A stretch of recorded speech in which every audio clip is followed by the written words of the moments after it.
You're watching Fox 17 News This Morning, your Code Red station.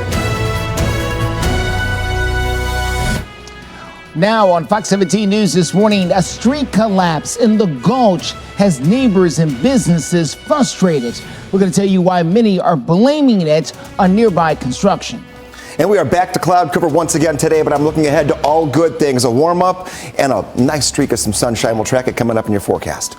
All right, Greg, thank you so much. And thank you for joining us here on Fox 17 News This Morning. I'm Justin McFarland, just after 4 a.m.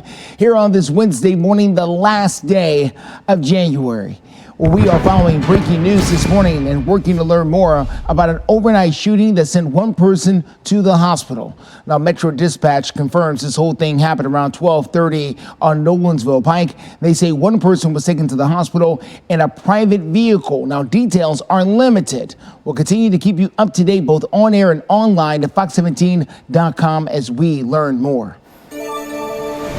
We do have continuing coverage this morning as we are learning a lot more about the bodies of a mother and child that was found in an apartment over in North Nashville. Now, the two were found at the Haynes Garden Apartments on Whites Creek Pike. Metro Police say that the mother may have been using drugs at the time when this whole thing happened. Investigators do not believe anyone else is involved, but they do continue to investigate. The fentanyl epidemic in the United States has caused more than 100,000 people to lose their lives to overdose. Metro Police say that an attempt to traffic the drug into Nashville from Los Angeles was caught over the weekend, and it led to a police chase. Let's get out to Fox 17 News' Karen Aguilar, who has the details for us. Good morning, Justin. Well, it all started here on Old Hickory Boulevard Road. Old Hickory Boulevard. Police say that an SUV exited the I-24 East behind me, and the SUV had several suspects inside of it. They say the driver, Antonio Johnson, was asked to get out of the car and did just that. But then his brother, Derek Johnson, who was also in the car, moved to the driver's seat and took off. 2 duffel bags were thrown out of the car, and Derek stopped to let another woman, Ruth Bailey, out. She was arrested. Derek kept driving before taking off running. He was also arrested. Another woman, Latoya Kinyard, was arrested as well after she tried to get rid of a large duffel bag too. In total, 120,000 fentanyl pills were seized with over 24 pounds of meth, and all need a lot of money to be bailed out. Coming up, I'll tell you and as well with more details on what happened. Reporting live in Nashville, Karen Aguilar, Fox 17 News, your Code Red station. All right, let's get to Greg Bobus. He's standing by with a look at your forecast here this morning at 4:03. Greg, what do we got going on out there? Chilly start here, kind of like yesterday. Actually not quite as cold as yesterday morning, but still in the 30s, a decent jacket, good idea. This afternoon will not be as warm and it will not be as sunny. We've got one transition day back to sunshine and warm temperatures by tomorrow. That's when the good stuff really gets here for the end of the week. So who's ready for some sunshine? Yesterday was kind of a little taste, a little tease of sunshine to come. We're going to get it Thursday, Friday, and Saturday, but not all of your weekend is looking that great. So we'll take a look at that. Here we are, Code Red. Nope, we're all clear. We're tracking that late week warm up, but also a little bit of wind that will move in with those warmer temperatures. What to know this morning? No slick spots, frost not likely. Just a little bit chilly. We should be good to go when it comes to any weather concerns out there to start off your morning drive. Taking a look at your 7-day forecast, a little sneak peek, and look at Saturday and Sunday. Yeah, 65 degrees on Saturday, but 55 and rain chances on Sunday. We'll work our way through this warm up and those rain chances in just a few moments. Right now, steer clear traffic. Steer-clear traffic out there for you this morning at 404. Quick look here at 65 on the north side at Trinity Lane. As you can see, traffic moving along just fine out there. We are looking good as we get you started here at the top of the 4 o'clock hour in all directions. Here's a look at your drive times here. Mount Juliet at 26 minutes, Murfreesboro 49 minutes, Franklin 27 minutes. And on that drive, of course, we'll have a fresh drive time for you coming up here a little bit later in the hour. But right now, we're looking really nice. Well, NDOT says construction in the Gulch has caused part of the Division Street area to collapse. Happened yesterday. Since March of last year when the construction started, it's been nothing but a nightmare. I hate it. And this is just going to make it that much worse. That collapse happened next to the STK Steakhouse. The huge hole took out one lane of the road as well as a sidewalk. The Metro Council member for the area, Jacob Kubin, has asked NDOT and Metro Codes to put out a stop work order. He is waiting to hear if it's been executed or not. Kubin also says that project issues have caused massive internet loss over the last week as well. NDOT says that structural engineers are evaluating the area and now they are investigating.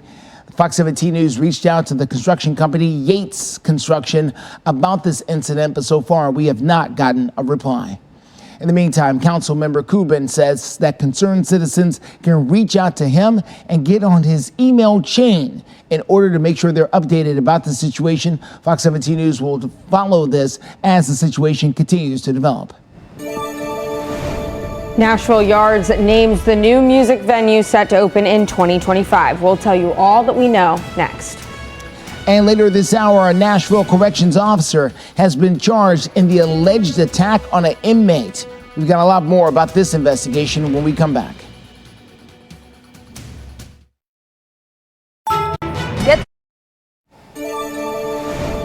4:08 is the time. The Nashville Yards developers made a huge announcement.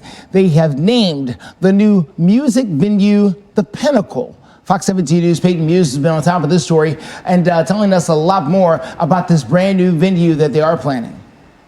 Justin, we actually got to go through a hard hat walkthrough, and the new music venue can hold 4,500 people, and it's in the center of the Nashville Yards development on Church Street. Southwest Value Partners, or SVP, and AEG announced the venue is named after Pinnacle Financial Partners, dubbed the Pinnacle, making Pinnacle Bank the official bank of the venue and the company's first naming rights partnership in their history.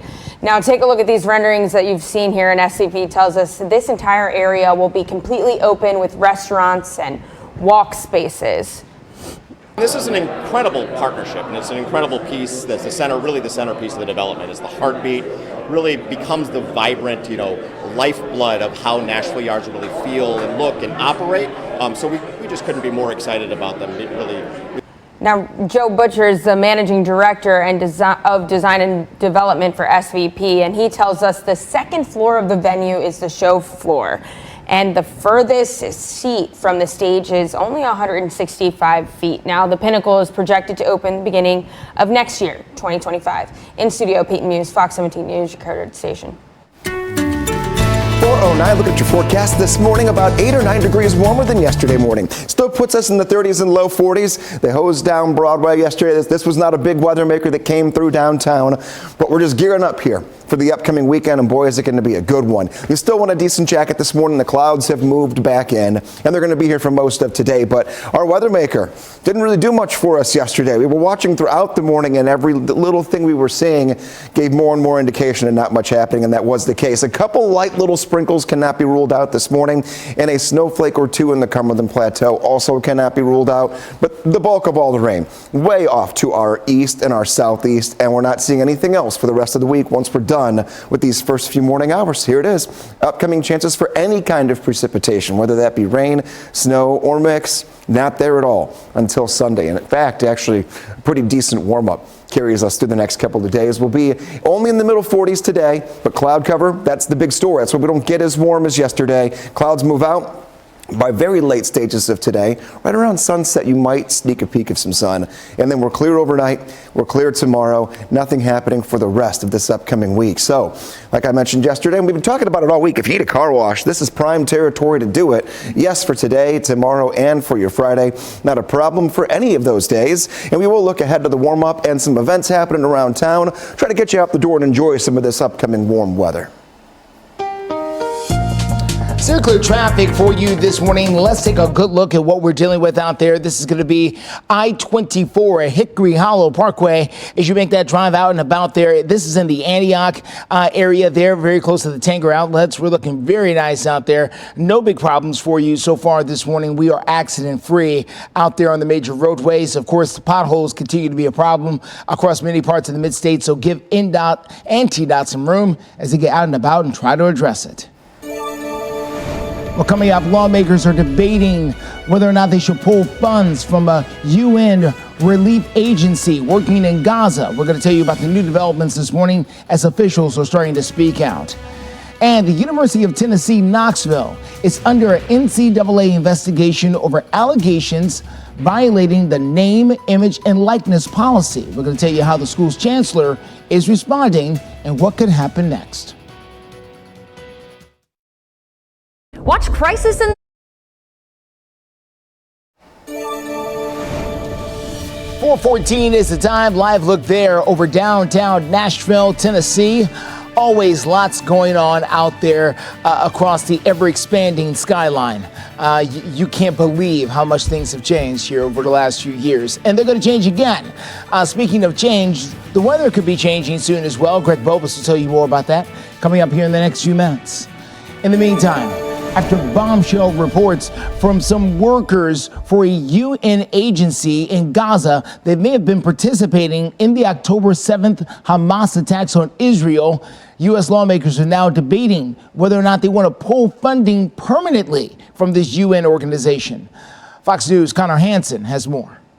Israeli intelligence claims at least 12 employees of the UN's Relief and Works Agency were involved in the October 7th attack on Israel. According to documents, multiple UNRWA workers stormed into Israeli territory, participated in a kidnapping, and helped steal a soldier's body. The reports were concerning enough for the U.S. to freeze funding. The State Department says the U.S. has given around $121 million to UNRWA since October. We are the largest donor, or historically every year have been the largest donor to UNRWA in the world. The American people deserve to know why their tax money enabled the deadliest attack on the Jewish people since the Holocaust. Some House Republicans are pushing to stop funding the agency for good. There has been long been a massive and irrefutable evidence of UNRWA's extensive complicity and cooperation in Hamas's anti-Semitic, genocidal hate campaign. While some Democrats on the committee support the decision to freeze aid to UNRWA, they say it's desperately needed there. If aid is cut or UNRWA is abandoned without a replacement or a different organization to fill that role, security in the region is further imperiled. The U.S. representative to the UN called for major changes, but stressed the importance of the agency remaining in Gaza. UNRWA has provided essential humanitarian assistance to the Palestinian people. They've literally saved thousands of lives. So far, a total of 16 countries have pulled their funding from the agency. In New York, Connor Hansen, Fox News. 4:16 is the time. In Operation Crime and Justice, a Davidson County correctional officer is now charged with strangling an inmate at the Nashville jail, and now he's on administrative leave. The sheriff's office says that Byron Hayes is charged with aggravated assault. The inmate was, quote, cleared by medical. The sheriff's office says that they have conducted an internal review before sending this case on to Metro Police. Hayes has posted a $3,000 bond and was released from custody on Monday.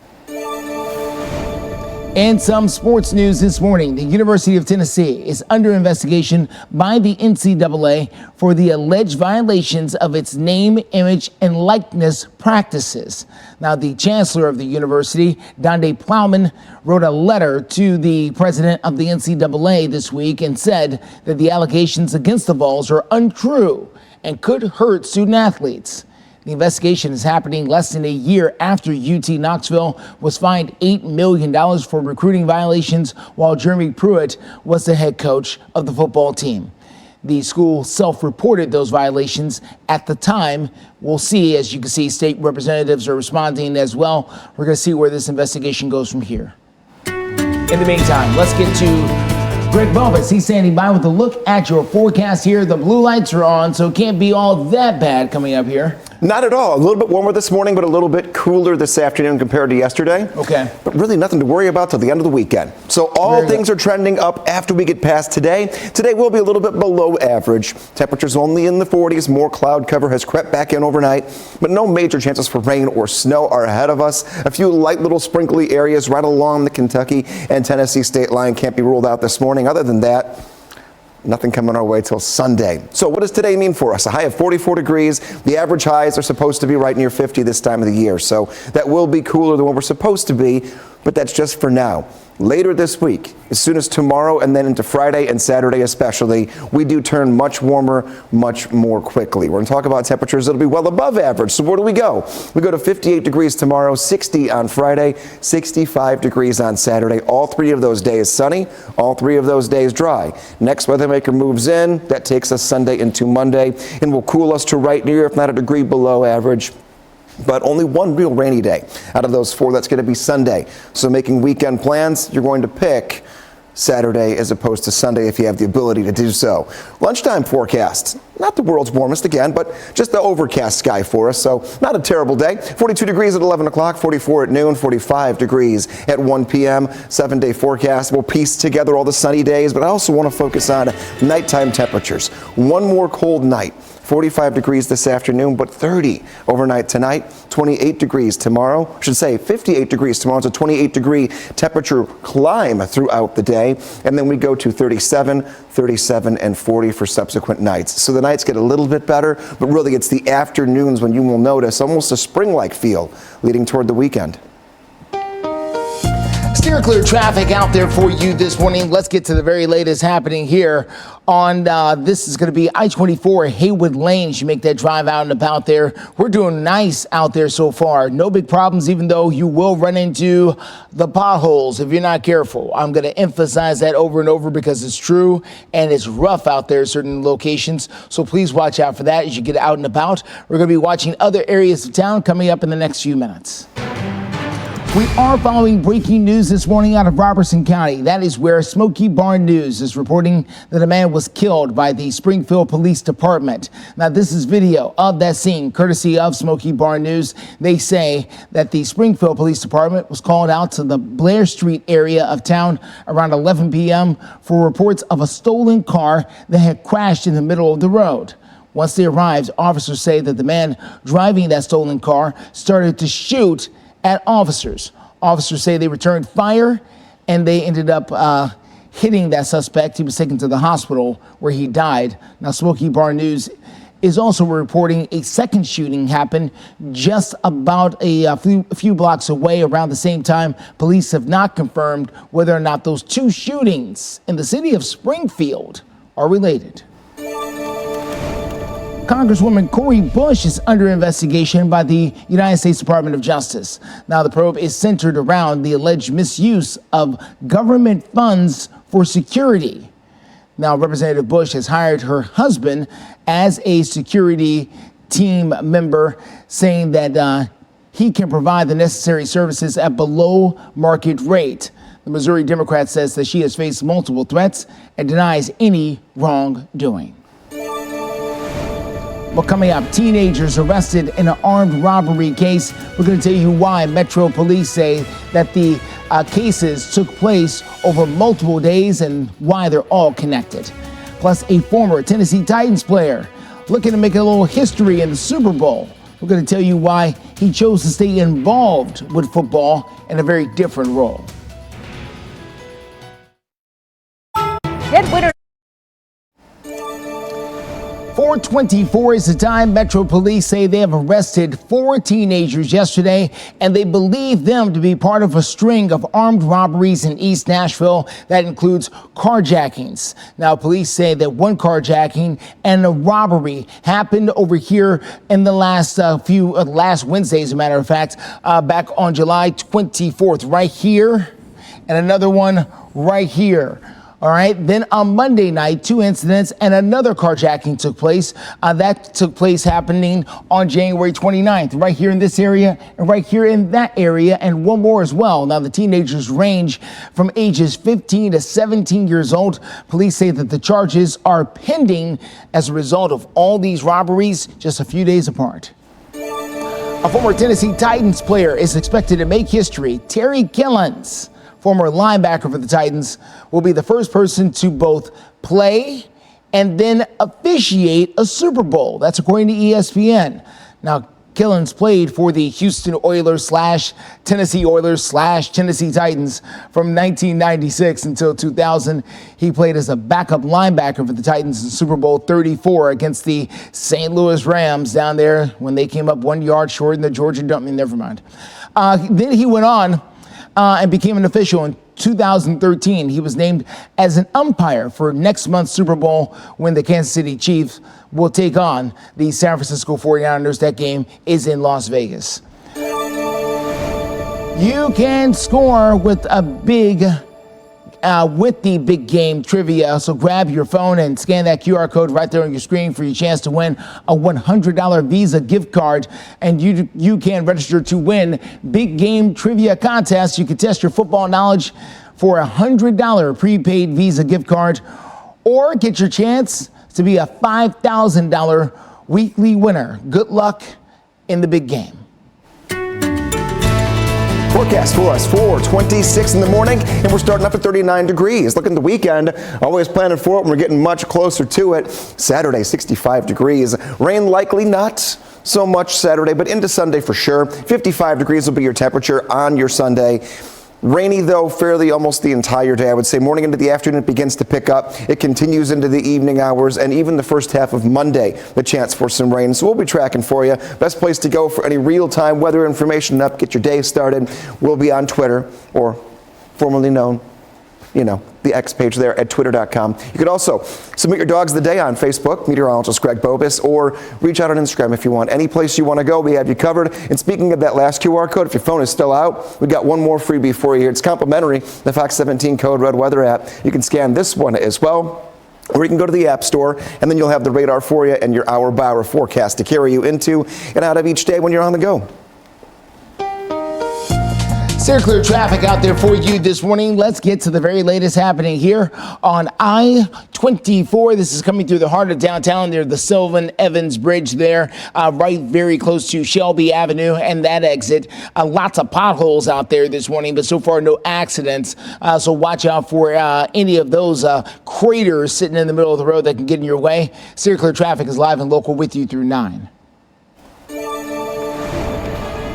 A large amount of fentanyl pills attempted to be distributed by drug traffickers right here in Nashville. The TBI, DEA, and Metro Nashville Police stopped it from happening this week. A few minutes, I'll have more details on that. We'll also have updates about the Hendersonville concert that racked up serious attendance and donations for tornado relief efforts. We've got the latest number coming up here in the next few minutes. Bye-bye, cough. Later. You're watching Fox 17 News This Morning, your Code Red station. Happening now on Fox 17 News This Morning, 6 people are looking at federal prison time. This is after blocking patients from entering a women's health clinic right here in the mid-state. We've got more on that ruling. Cool and a little bit cloudier this morning, but we have a nice warm-up and a sunny streak ahead. How long it lasts before the next chance for rain here across the mid-state. And steer clear traffic takes us to I-40 at 2nd Avenue in the heart of downtown. Things rolling along just fine for now. We're going to tell you where you may need to steer clear a little bit later, though. Thank you for joining us here on Fox 17 News this morning, just after 4:30 here on this Wednesday, last day of January. I'm Justin McFarland. Well, let's get started with the very latest happening with Metro Police, as they have just finished up an investigation that found 120,000 pills of fentanyl and dozens of pounds of meth that were all trafficked into Nashville from Los Angeles over the weekend. Police were able to seize them and able to stop the fentanyl from getting to the streets of Nashville, trying to stop that epidemic that is facing the country right now. Fox 17 News' Karen Aguilar is live near I-24, I believe down in the Antioch area where this whole thing happened. Good morning, Justin. Well, those fentanyl pills are responsible for over 100,000 people dying in the U.S. yearly. And I want to show you exactly where this police chase started before they finally caught those 4 criminals. It happened right here behind me on I-24 East near the Old Hickory Boulevard exit. The police, working with TBI, chased down the suspects and found a large amount of drugs. Those large duffel bags were thrown out containing the drugs you see on your screen. In total, 120,000 fentanyl pills and over 24 pounds of meth were seized. These 4 suspects you see on your screen were arrested: Antonio Johnson, Derek Johnson, Ruth Bailey, and Latoya Kinnard. The TBI tells me fentanyl seizures have increased since 2021 in Middle Tennessee. Authorities have been hard at work to stop its distribution, considering its addictive component and the deaths it's caused in the U.S. Now, these criminals have a high bail, probably in an attempt to stop these crimes from happening. Reporting live in Nashville, Karen Aguilar, Fox 17 News, your Code Red station. All right, Karen, thank you so much. We're new this morning. Updates on the tornado relief concert that happened in Hendersonville. We are learning that the concert raised at least $130,000. More than 20 performers took the stage at the Premier Center there, and around 600 people packed the house. The tornado outbreak damaged more than 137 businesses in Hendersonville alone. Now, if you would like to donate, just scan that QR code right there on your screen with the phone that we know is in your hand already. The money will go directly to the Hendersonville Relief Fund. Let's get to Greg Bob and Sandy Bob to look at your forecast. Starting off this morning cold, but not cold to the point like yesterday where we had the areas of frost on windshields. This morning we're in the mid to upper 30s, right near 40 degrees. So still cool, but not as cold. What to expect today? Well, the next weather maker is a good one for once. Sunshine. Clouds will move out at the end of today, and then we get sun for the rest of the week. Mornings will stay on the cold side in the 30s all the way into the weekend. So it's the afternoons where all the really good things are going to happen. A warming trend starts tomorrow. Only the 40s today, but then we do turn a corner real quick. Look at this. Today, 45 degrees. Saturday, 65 degrees for the afternoon high temperature. That's way above the average, which should be right near 50 degrees this time of the year. Looking at your 7-day forecast, it's kind of a stair step to get there. 45 today, 58 tomorrow, 60 on Friday, and then there's that 65-degree day on Saturday. If you've been itching to make some outdoor plans with some sunshine and some warmer temperatures, you've got a good 4-day period to do so. Clear, clear traffic out there for you this morning. Let's take a quick look if we can here. This is going to be I-40 at 2nd Avenue there on the south side of the loop. We're doing okay so far on that drive. No big problems out there, at least not yet. Later on in the morning, we are expecting some serious slowdowns to happen in multiple locations. For right now, let's take a look near the airport. That's I-40 at Donaldson Pike. Looking very nice out there this morning. So far, no big issues, at least not yet. Still clear traffic will pick up and get a little busy a little bit later in the day. Operation Crime and Justice this morning. 6 people are now looking at up to 10 years in prison for the federal prison time. This is after being convicted of blocking access to a women's health clinic in Mount Juliet that performs abortions. Now, the 6 tried to prevent clinic employees from providing care and keeping patients out. They were found guilty of civil rights violations. Prosecutors say 3 of the 6 traveled to Tennessee from other states just for this particular blockade. Now, the judge will sentence them coming up on July the 2nd. On top of the jail time, each could be fined up to $250,000.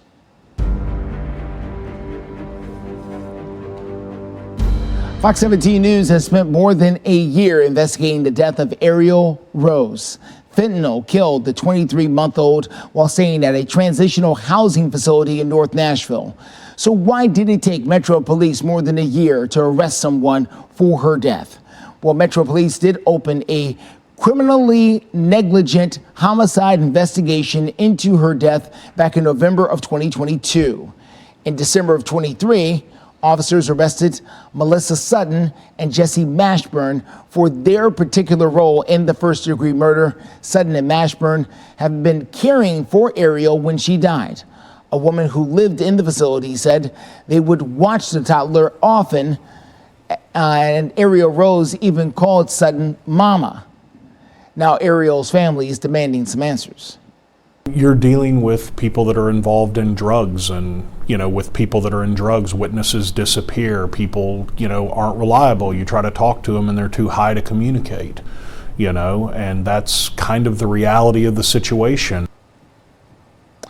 Tomorrow night on Fox 17 News at 9, Amanda Chen continues to push for more answers. We'll have more on that coming up throughout the morning. The Nashville Yards new music venue has a name. The arena is set to open in 2025. We'll tell you what we know next. And later this hour, over 100 inches of snow have fallen on Alaska this season. We're going to tell you what this means for weather patterns and the people who live there stuck in the cold. Get severe weather alert. Well, a huge announcement made on the Nashville Yards campus development. There's a brand new music venue that's coming, and it's called The Pinnacle. Let's go to Fox 17 News' Peyton Hughes, who's live this morning here in studio. She gave a little bit of a tour, was on a little bit of a tour yesterday, and now has the very latest on what this venue will have. Now, even more exciting, we've got the renderings so you all can get an idea of what the venue will look like, and it's able to fit 4,500 people on their venue in Church Street. Now, Southwest Value Partners, or SVP, and AEG announced that the venue is named after Pinnacle Financial Partners. Pinnacle Bank actually moved their headquarters into the Nashville Yards, and they've been in Nashville since about 2008. The venue is the center of Nashville Yards. It's the heart of it all, and SVP tells us it's been a long time coming over the last almost 8 years. When this piece opens and when this music venue opens, Nashville Yards and the experience of Nashville Yards is here. There will be additional development sites that come online over the intervening years.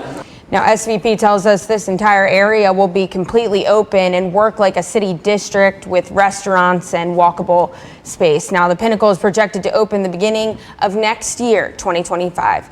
In studio, Peyton Hughes, Fox 17 News, your coded station. 4:40 the time, and we're waking up, getting moving here on a Wednesday morning with temperatures that are in the 30s. We've got to look downtown. Yesterday we had some areas of fog that crept in. That's not going to be the case here this morning. Watching visibility tracker, nothing on it. So don't worry about that. Nothing to slow you down when it comes to the weather.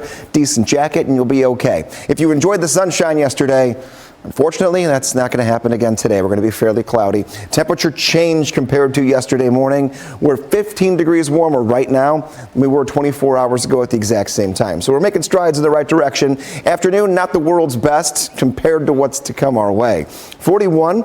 Cloudy degrees will only go to 45 later on this afternoon. That's all we get. But starting tomorrow, we're back into the 50s. We'll be in the low 60s on Friday and Saturday. If you're an early morning runner, like to get up, like to get moving before the sun's even up, but you don't mind temperatures that are in the 30s, upper 30s, you'll be all right. A little bit of a breeze out of the northwest, and that overcast sky will take us through the morning. Coming up in a few minutes, just how much warmer than average will be, and we'll look ahead to the next chance for rain. It comes during your weekend.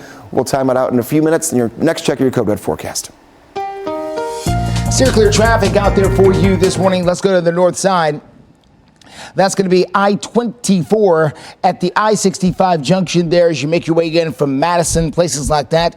So far, we're doing okay out there. No significant holdups out there on the road, and that's a good thing. Yesterday, we had a horrible accident down in Murfreesboro that kept the road tied up there for hours. Thankfully, we don't see anything like that on the roads for you so far this morning. We'll continue to take a look around town, other areas of town for you. Make sure that's good to go. Watch out for the potholes on Fox 17 News this morning. Also coming up, the measles are reappearing around the nation, and they could be dangerous for your children. I'm going to tell you what you need to know to protect your family. Also, why college students may want to wait a little longer to get aid decisions this year. We're going to explain. Watch Crisis in the Classroom. 4:44 is the time. This morning, some news from the entertainment world as the Broadway legend Chitat Riviera has died. This happened in New York. Her publicist says that the 91-year-old passed away after a brief illness. Riviera was an iconic actress, singer, and dancer. Performing for nearly 7 decades, she rose to stardom originally in the production of West Side Story, playing the role of Anita. She also starred in dozens of Broadway musicals in New York as well as London, plus film and television roles as well. News from the CDC as they are warning that healthcare providers need to be on the lookout for the early signs of measles. 23 cases have now been confirmed in the United States since December.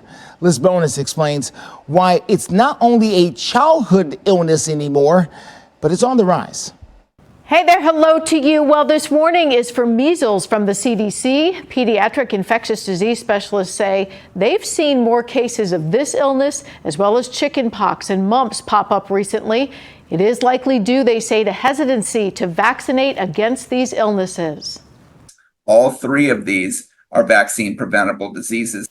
The director of the Vaccine Research Center at Ohio's Cincinnati Children's Hospital, Dr. Robert Frank, told me much of that hesitancy has come from people not realizing what happens if we don't vaccinate against these highly contagious illnesses. So what are the potential complications if you do get measles? It causes blindness, it causes pneumonia, it causes brain injury. It's not just a minor kind of thing. And we can't predict who's going to be that person that gets those serious side effects. And that's why we really need to vaccinate everyone. What are you worried about most with mumps? The thing that we worry about with adolescent males or older who get the mumps is actually sterility, is that you can get infection in the testicles and then have sterility. The CDC says many cases of these vaccine-preventable illnesses are in clusters of people who have traveled to other countries and been exposed, and then come back unknowingly exposing the unvaccinated. What do you want us most to know? Every outbreak we've looked at, it's been the same answer, is that people that are unvaccinated make up the vast majority of the people that are getting the disease. Dr. Frank says if you have questions about any childhood vaccine, your pediatrician really does want to help answer those questions, so please ask. With your health news, I'm Liz Bonus reporting. All right, Liz, thank you so much. Well, 4:47 is the time. Anchorage, Alaska has seen more than 100 inches of snow already. This amount of snowfall has accumulated much earlier in the season than any other time in history. The snowy season has been met with mixed emotions from some of the residents there, with some creating huge snowmen that go up to 20 feet. Others are fed up with being stuck inside. Experts are saying that the forecast there could break the all-time record of 134.5 inches of snow at some point this year. Greg Bobus standing by right now. 134 inches, that's a lot of snow, even for Alaska. Yeah, and Anchorage only averages about 77 inches per year. So they're going to almost double that, or at least get close to it if they get to their projections. And we've already doubled our snowfall for the year. So yeah, we had 6 inches of snow and shut down for a week. Yeah, so imagine that, 77 inches so far. Perspective right there. No snow on our forecast right now, just our dog of the day. Oh. Boy, do I wish I was just lounging around like this right now. We have Daphne sent in by Chris from Hendersonville. Temperatures this morning, 39 degrees at 9 a.m., 44 at noon, and 47 later on today. It will not be as sunny as yesterday, and it'll be just a touch cooler, but not a bad overall day for a dog walk as far as the next couple of hours. If you have to get out early here, maybe you're heading to work, getting the kids to school, getting the dog out first. We're in the upper 30s.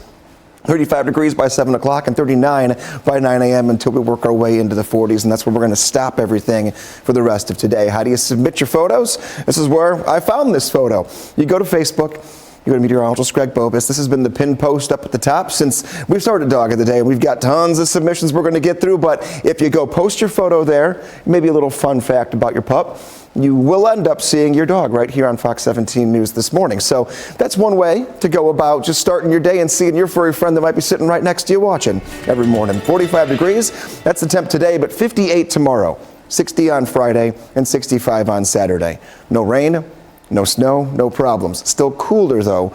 At nighttime, we're still going to drop down to the 30s here for the next couple of days. And then we do have our next weather maker Sunday into Monday. We'll continue to track as we get closer to that weekend.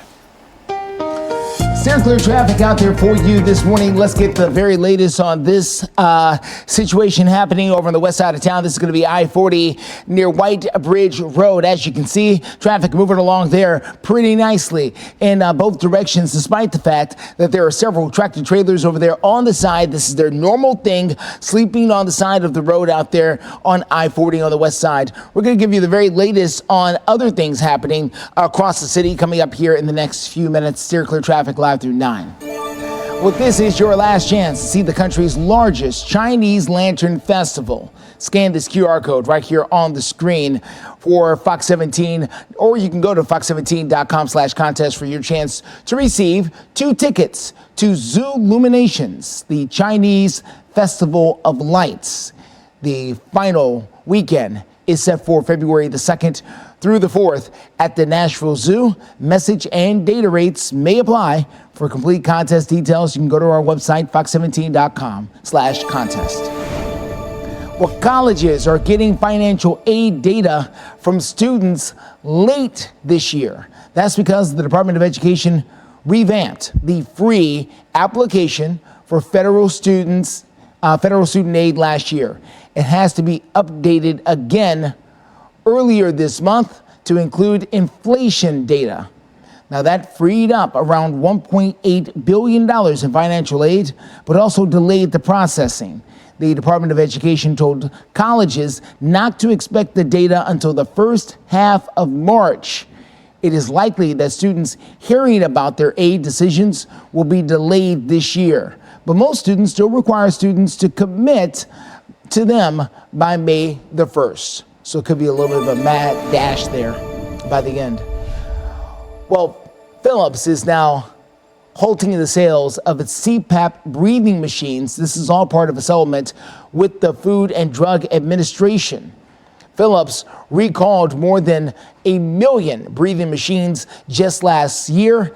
They had all kinds of problems, from blowing gas and foam into users' airwaves. Ooh.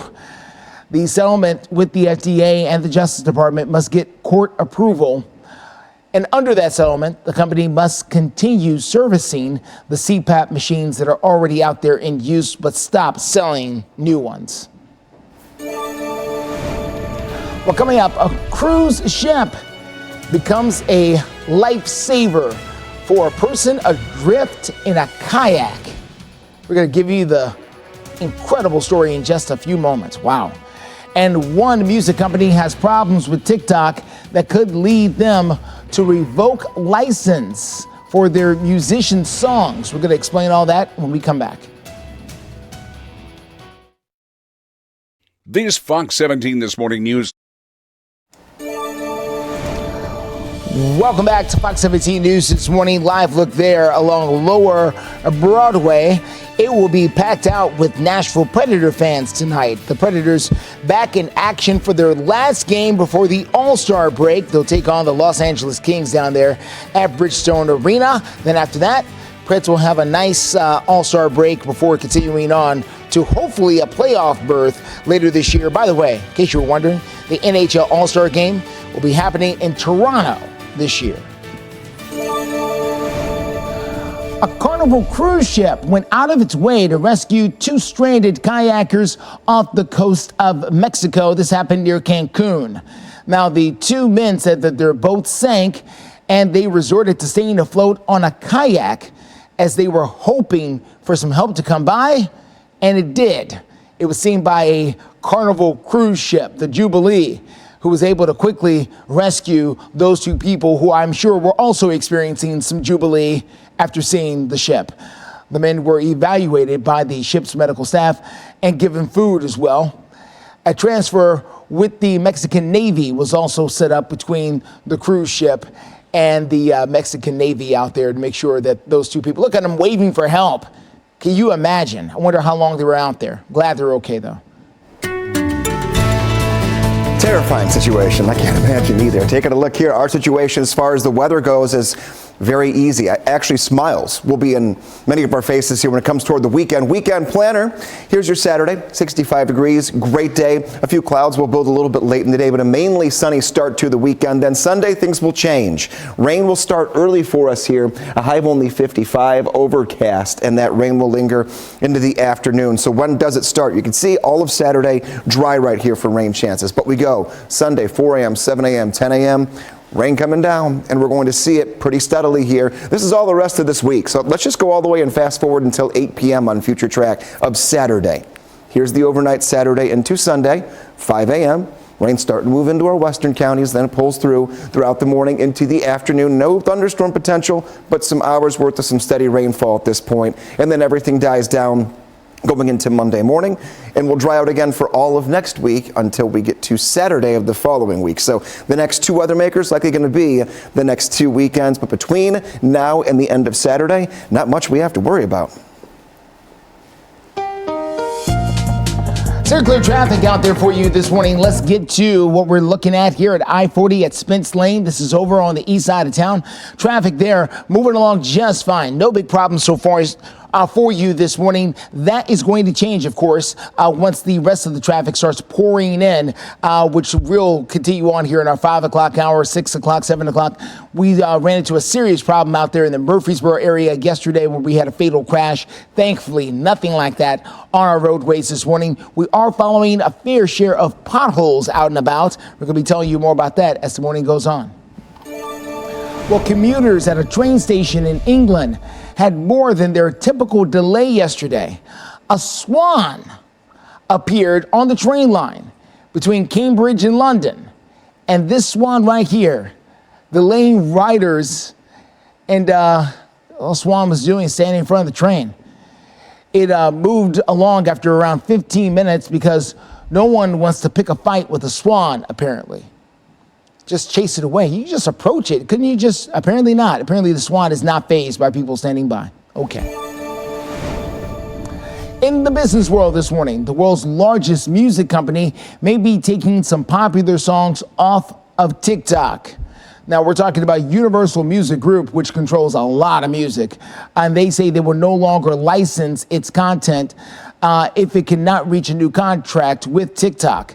Now, the music company told its clients that no agreement has been made as of yet. And if the contract is set to expire, which is later today, Universal artists that include people like Taylor Swift, The Weeknd, and Drake will no longer be allowed to use their songs on TikTok. If the two sides do not agree on a brand new contract, TikTok may have to remove billions of videos featuring the company's licensed music. We'll see if it actually happens or not. In the meantime, many workers at PayPal may be searching for new jobs this morning. That is because of the company's announcing it is laying off around 9% of its total staff. Now, this comes on the heels of eBay saying that it will be cutting 1,000 of its workers around the tech industry. Google is also warning of a brand new round of layoffs as well. Amazon is planning hundreds of job cuts as well in the future. So a lot of changes happening in tech. We're going to continue to follow it as our 5 o'clock hour moves along right now. You're watching Fox 17 News This Morning, your Code Red station. Now on Fox 17 News this Wednesday morning, a street collapse in the Gulch has neighbors and business owners frustrated. Many are blaming it on nearby construction. What we're learning on Fox 17 News. Over 100,000 fentanyl pills and a ton of meth were seized by the Metro Nashville Police, TBI, and DEA in Nashville this week. Coming up, I'll have details on that and the importance that it means to Nashvillians. And the sun finally crept in yesterday. It's gone for today, but I got a sunny streak and a big warm-up coming up in your Code Red forecast. And we do want to start by thanking you for waking up with us here Wednesday morning on Fox 17 News. I'm Erica Glover. And I'm Jennifer Waddell. We are your live local news source through 9 a.m. Let's get straight to the top few things you'll want to know about before you head out the door this Wednesday morning. We begin with a big announcement from overnight and even early this morning. House Republicans voting right after midnight, and they are now moving toward impeachment of the Homeland Security Secretary Alejandro Mayorkas. The Homeland Security Committee recommending 2 articles of impeachment impeachment to the full House, saying that Mayorkas is not enforcing immigration laws. That charge has not been seen in almost 150 years. Now to international headlines. Israeli forces disguised as civilian women and medics storming a hospital yesterday over in the West Bank. They killed 3 Palestinian militants. A hospital spokesperson said the militants did not fire back at the Israeli forces. Israel's military said the militants were using the hospital as a hideout. Back here in the U.S., big baseball news this morning. The Baltimore Orioles being sold for almost $2 billion. A source familiar with the deal saying the group buying the team is led by billionaire and Baltimore native David Rubenstein and includes Hall of Famer and Orioles legend Cal Ripken Jr. The purchase still has to be finalized by the MLB and owners from the other 29 teams. At 5:02, we do have continuing coverage as we get more information about the bodies of a mother and child found in a North Nashville apartment. So sad. Those two found at the Haynes Garden Apartments on Whites Creek Pike. Metro Police say the mother may have been using drugs at the time. Investigators don't believe anybody else is involved. The fentanyl epidemic in the U.S. is hitting really close to home for so many people. Metro Police says drugs from Los Angeles, in fact, we told you about this, they were seized in the Nashville area. Yeah, Fox 17 News' Karen Aguilar telling us how a chase led to this big bust. Right, absolutely. And I want to show you where it all started. It started right behind me on I-24 East. SUV, police say, exited off the interstate onto Old Hickory Boulevard in Whites Creek. Police say the SUV had several suspects inside of it. When the police stopped the car, the driver, Antonio Johnson, was, I guess you can say, compliant. He got out of the car when he was asked by police. He's the man that you'll be seeing on your screen shortly. We got a mugshot off of him from authorities. He is a darker skinned man, and he is the brother of one of the suspects that were inside of the car. That's him right there. That is Antonio Johnson. The man that you just saw was his brother, Derek Johnson, who was in the car, moved to the driver's seat, and took off. Another woman, Ruth Bailey, was trying to throw out tons of drugs and was left at a spot and arrested by police. Derek kept driving, but before taking off, he ended up running, and then he was arrested. Another woman, Latoya Kinyard, was arrested too after she tried to get rid of a large duffel bag. And take a look at your screen. I want you to see these drugs. There they are. In total, 120,000 fentanyl pills were seized with a ton of meth. And all of these suspects need a lot of money to be bailed out. Now, TBA tells me since 2021, they've been seizing more and more fentanyl in Middle Tennessee.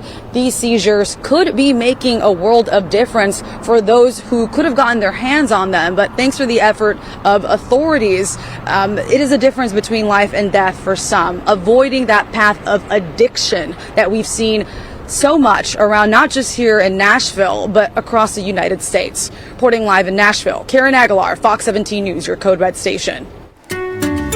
Good morning, 5:05, looking at your forecast. What is new this morning as you're waking up? Well, below average afternoon high temperatures, but this morning a little bit warmer than yesterday morning. We're still in the upper 30s and low 40s, but no frost on windshields this time around, and no fog that we're picking up just yet. More cloud cover today than yesterday, unfortunately, but also no rain and no snow ahead. I did find one little shower that popped up within the last 5 minutes that we'll see if it's still even there. And the next check of the forecast 5 minutes from now. Right now, let's focus on temperatures. 44 degrees, that'll be our high. The average high should be right near 50. We'll call it a cool day, a cool and fairly cloudy day. But later this week, we are warming up, much warmer. We'll be up near 65 degrees by the time we get into the weekend. That yellow line right there is where our temperature is supposed to be. So anytime we're above it, that's a great day. That means today, tomorrow, Saturday, and even Sunday when it comes to temperature. Great days, but I am tracking some incoming weekend rain, the hours you might want to avoid being outdoors. Greg, thank you. Steer clear traffic looking so far so good this morning. This is a live look from I-65 at Rosa Parks. This is in the heart of Metro Center. Very quiet here. In fact, really hardly any traffic at all to speak of. No major problems right now. We'll check back in just a few minutes. Well, NDOT says construction over in the Gulch caused part of the Division Street to collapse yesterday. The collapse and the construction, a constant headache, as you can imagine, for neighbors, visitors, business owners too. Listen. Since March of last year when the construction started, it's been nothing but a nightmare. I hate it. And this is just going to make it that much worse. So the collapse happened right next to STK Steakhouse, the huge hole taken out a lane of the road and the sidewalk. Metro Councilman Jacob Coopin, this is his area. He asked NDOT and the Codes Department to put in a stop work order. Right now, he tells us he's waiting to find out whether that's been executed. NDOT saying that structural engineers are evaluating that whole area and they're currently investigating. Now, Fox 17 News reached out to the construction company Yates Construction about this. So far, no response. But Fox 17 News will be following the story as it develops, especially as we find out whether that stop work order has been put in place. Now, coming up, we're going to tell you exactly what the Nashville Yards announced the name of their new music venue is. This Fox 17 This Morning. Welcome back to Fox 17 News This Morning. It is 5:10. Another music venue is coming to Nashville. It's going to be part of the Nashville Yards. And in case you're not familiar, that is a brand new part of the downtown area currently being developed near Topgolf. Okay, Fox 17 News' Peyton Muse joining us live in the studio after getting a tour, Peyton, of that new development.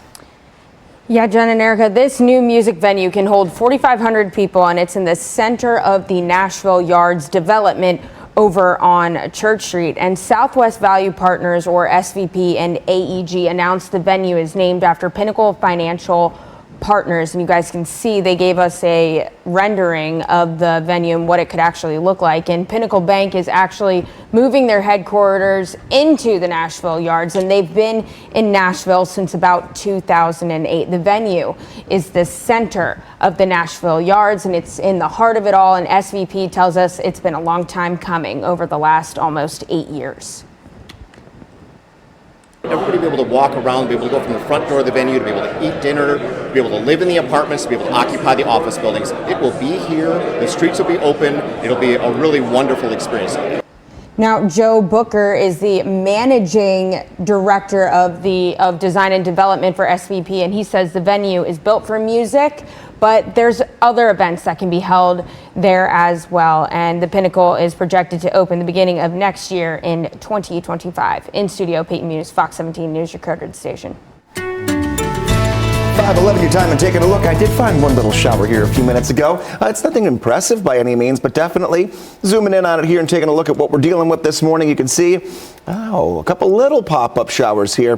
The direction they're going in, and they're not going to last all that long, takes you from the northwest to the southeast. They're not moving toward the Nashville area by any means, but a few of these little pop-ups can't be ruled out for the next hour, and then everything begins to die down for the rest of today and the rest of this week. So where do we sit when it comes to everything else? We talked about it with having the average temperatures being right around 50 the next 4 to 5 days, going to be well above that mark for us. Overcast later today, but generally speaking, not a bad forecast. 41 your current temperature, and we do have a fairly overcast sky that will only last, I would say, 2/3 of today. If you're up right around and you're outside, I should say right around sunset, that's a pretty good chance to see a little bit of sun before we clear out overnight. We'll keep our eyes on the radar and start planning your weekend coming up in a few minutes.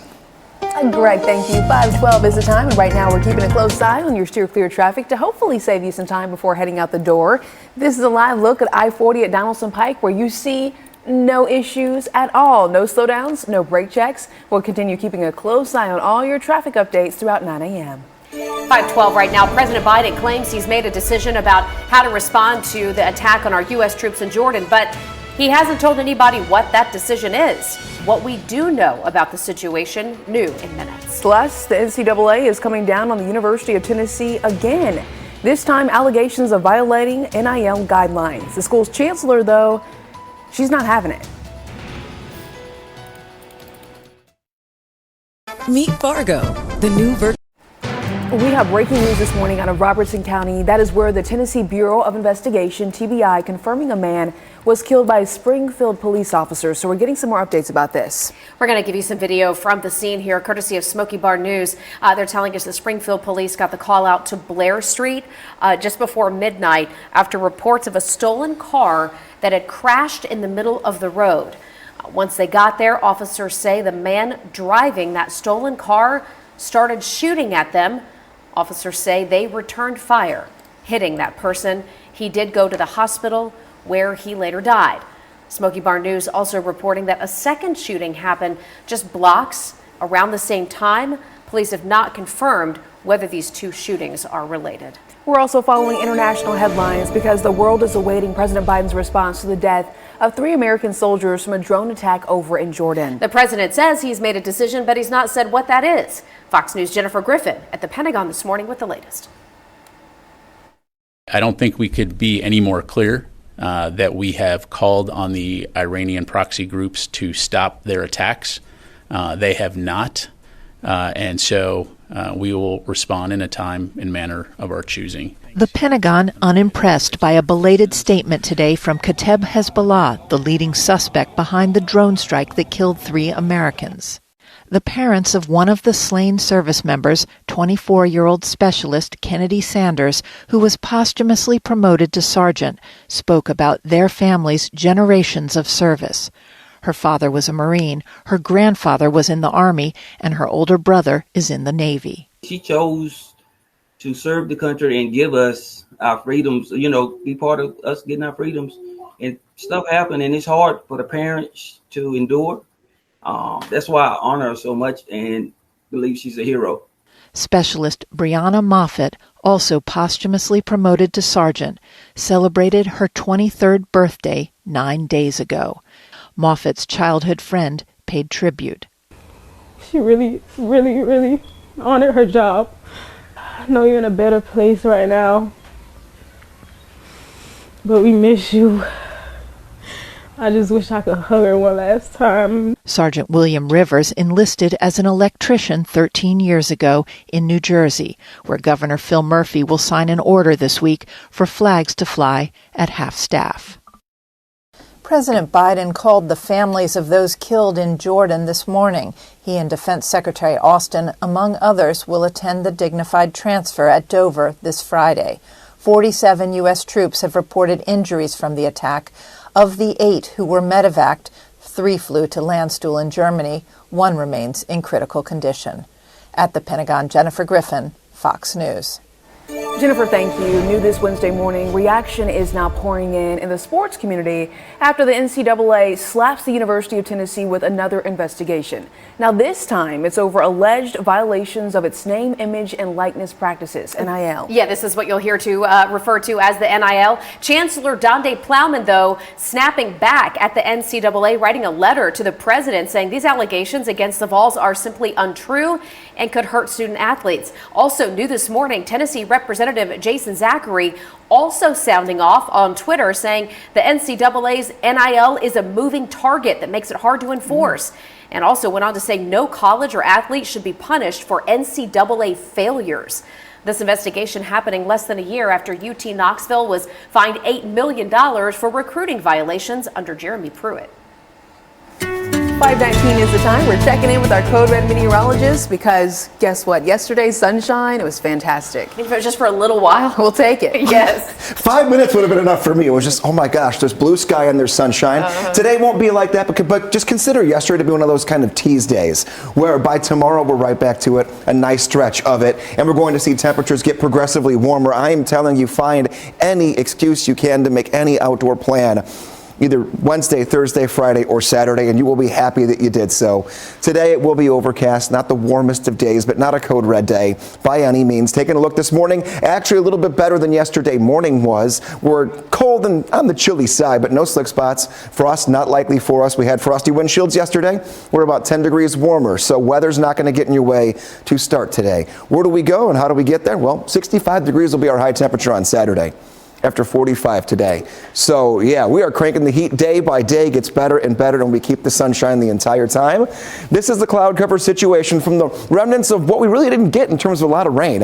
If you're with us through about 9 o'clock yesterday morning, I kept seeing trends of less and less potential for rain. Didn't end up getting all that much. Good news for us.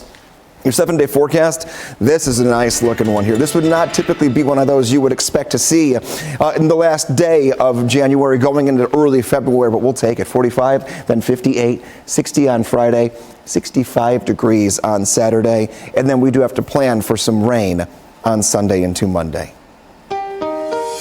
Steer clear traffic out there for you. Let's get to I-40 at 46th Avenue there on the west side of town. As you can see, traffic moving along there very nicely out there this morning. If you're coming in from all points west, good morning out there, Bellevue, Fairview, places like that, Kingston Springs. We are doing just fine if you get out and about there this morning. Hopefully things will stay that way and we'll have a nice peaceful drive. Other areas of town to watch, Mount Juliet coming in 26 minutes, Murfreesboro 49 minutes, Franklin 27 minutes in from the south side. All of these numbers, every single one of them will be going up as the morning goes on. But right now, we're doing fine. Justin, thank you. Some Tennessee lawmakers want expelled lawmakers to stay out. The new bill and the pushback it's receiving with Justin McFarland in a couple of minutes. When your door is always 5:23 is the time. Last year, Tennessee House members expelled 2 of their members. Representative Justin Jones of Nashville and Representative Justin Pearson of Memphis were both expelled for leading protests on the House floor. But both were reappointed in short order. Then they were both reelected. It all took a matter of weeks. But a new bill from some House members would ban anyone who was expelled by Tennessee House members from being able to run for that office again for at least 4 years. That bill is now getting some pushback. If the constituents choose to send that person back, I think you're overriding their vote.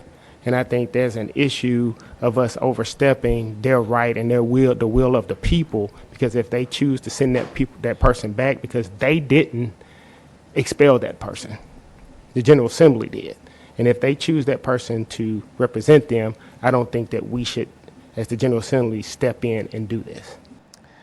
Now, the bill sponsor did have a reaction to that, and we're going to have that for you coming up here in our 6 o'clock hour. The bill did pass committee, but still has several other committees to go, and I'm sure plenty of debate to go as well. Looking at our forecast, about 10 degrees warmer than yesterday morning. We're starting off in the upper 30s and low 40s. A live look at Metro Center, and not a whole lot happening for us this morning that we have to deal with. There's no fog. The warmer temperatures compared to yesterday mean no frost on windshields. Get a nice breakfast. Enjoy yourself. We'll stay in the 30s all the way through 7, 8, and 9 o'clock. Fairly cloudy, though, mostly cloudy leading into the afternoon. You can always follow along on any type of social media you want to. Facebook, our X page, Twitter, or you can go to Instagram, or you can always get the Fox 17 Code Red weather app. All you got to do is scan that QR code right on your screen, and then you'll have the radar, you'll have our hour-by-hour forecast, and our updated 7-day forecast that we put our numbers straight into for you. Steer clear traffic out there for you this morning. Let's take a good look at what's going on out here at I-40. This is at Church Street, over here on the West Loop, west side of town.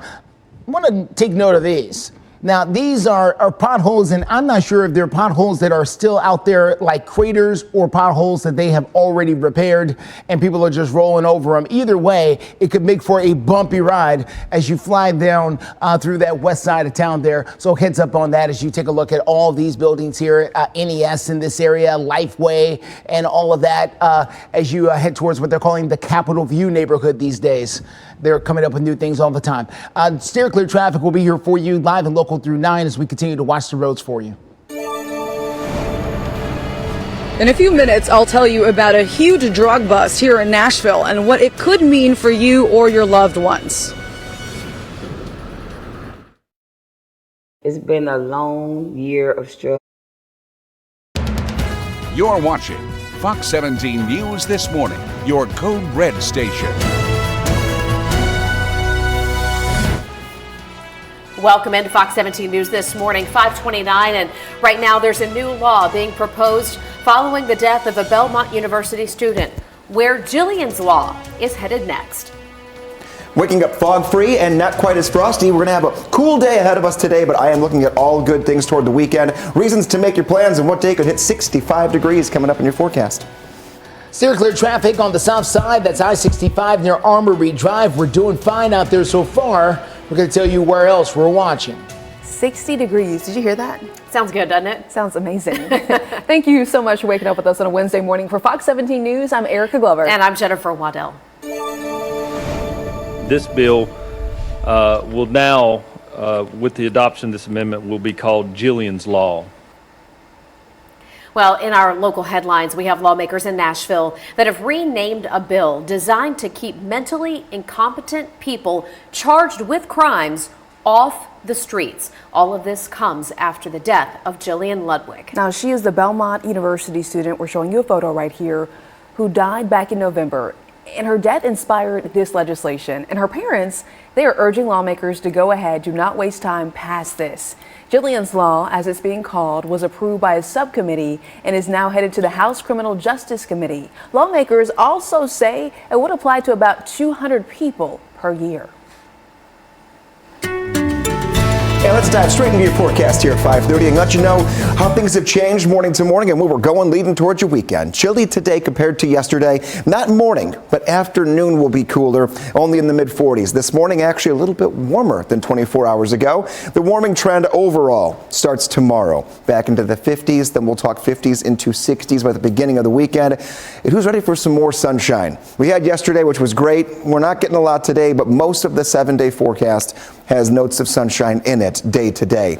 We're going to clear out the cloud cover by the end of this one. We're going to keep it all clear for code red. No significant weather when it comes to rain, snow, or dangerous cold. A couple of little light showers trying to hold together most of this rain, not making it to the ground, but coming up in about 5 minutes, we're going to hone in right into those showers here that are just well to the north of the Nashville area right now. It's not going to be a rainy day. Whatever's out there right now is done by mid-morning. 45 this afternoon. There is that stretch of some sunshine that begins tomorrow. With the talk about a split weekend, though. 65 on Saturday sounds perfect, but on Sunday, temperatures only in the 50s, and we have a good chance of rain. We'll time that out for you in just a few. Steer clear traffic at 5:31. Here's a quick look at what we're dealing with out there at 65 at Armory Drive. They're on the south side of town, close to 100 Oaks. We're doing great. If you're making that drive in from Franklin, from Brentwood, you could not ask for a better drive out there this morning. Same on the north side, 65 at Trinity Lane. Also looking very nice there for drivers coming in from Madison and Hendersonville, Whites Creek, Jolton, all of that.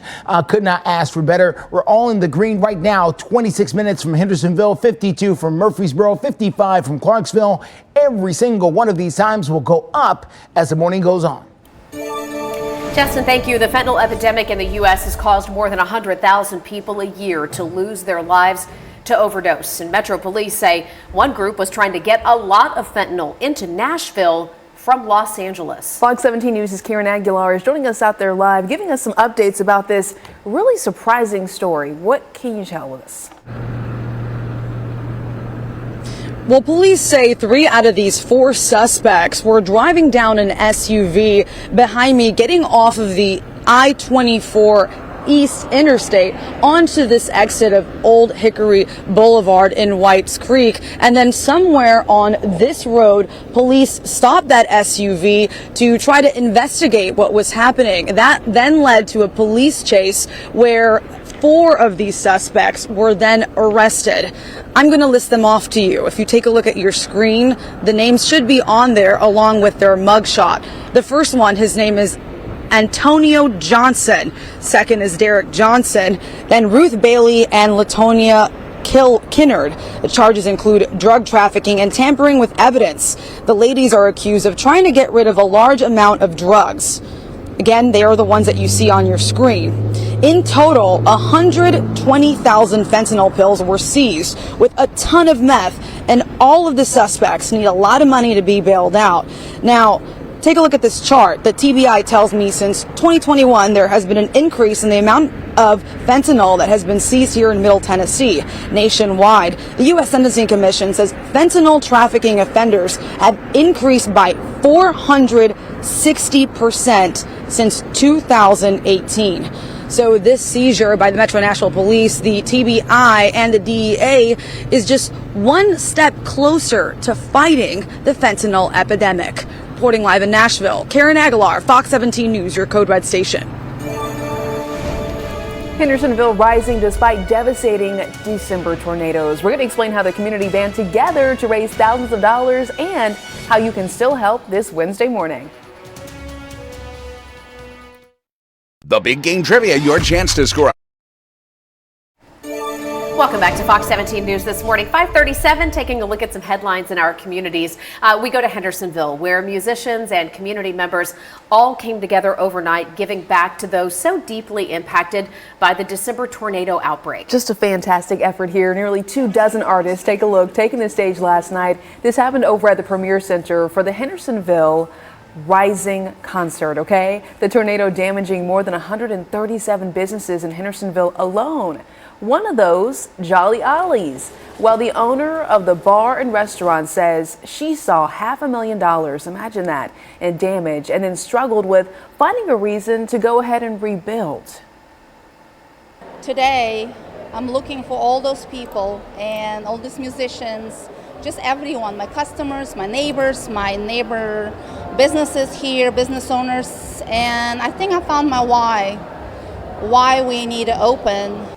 Oh, that's quite the story. And by the way, Jolly Ollie's has been around for years, right off of Main Street in Hendersonville. The concert itself sold more than 500 tickets before the doors even opened. Wow. If you would still like to help that Hendersonville community, you can scan the QR code that's on your screen right here. All the money raised will go directly to the Hendersonville Relief Fund. 5:38, looking at your forecast, always finding the next weather maker, and this time it's actually a few days away. The past month it's been one day, maybe a day off, and the next day the next one moves in. That's not the case this time around. Yesterday morning we had some patchy areas of fog. That's not the case today. We have warmer temperatures. We're in the upper 30s to low 40s. Right side of your screen, you'll see them all the way through 9 o'clock. So get into the bus stop this morning. No rain gear necessary.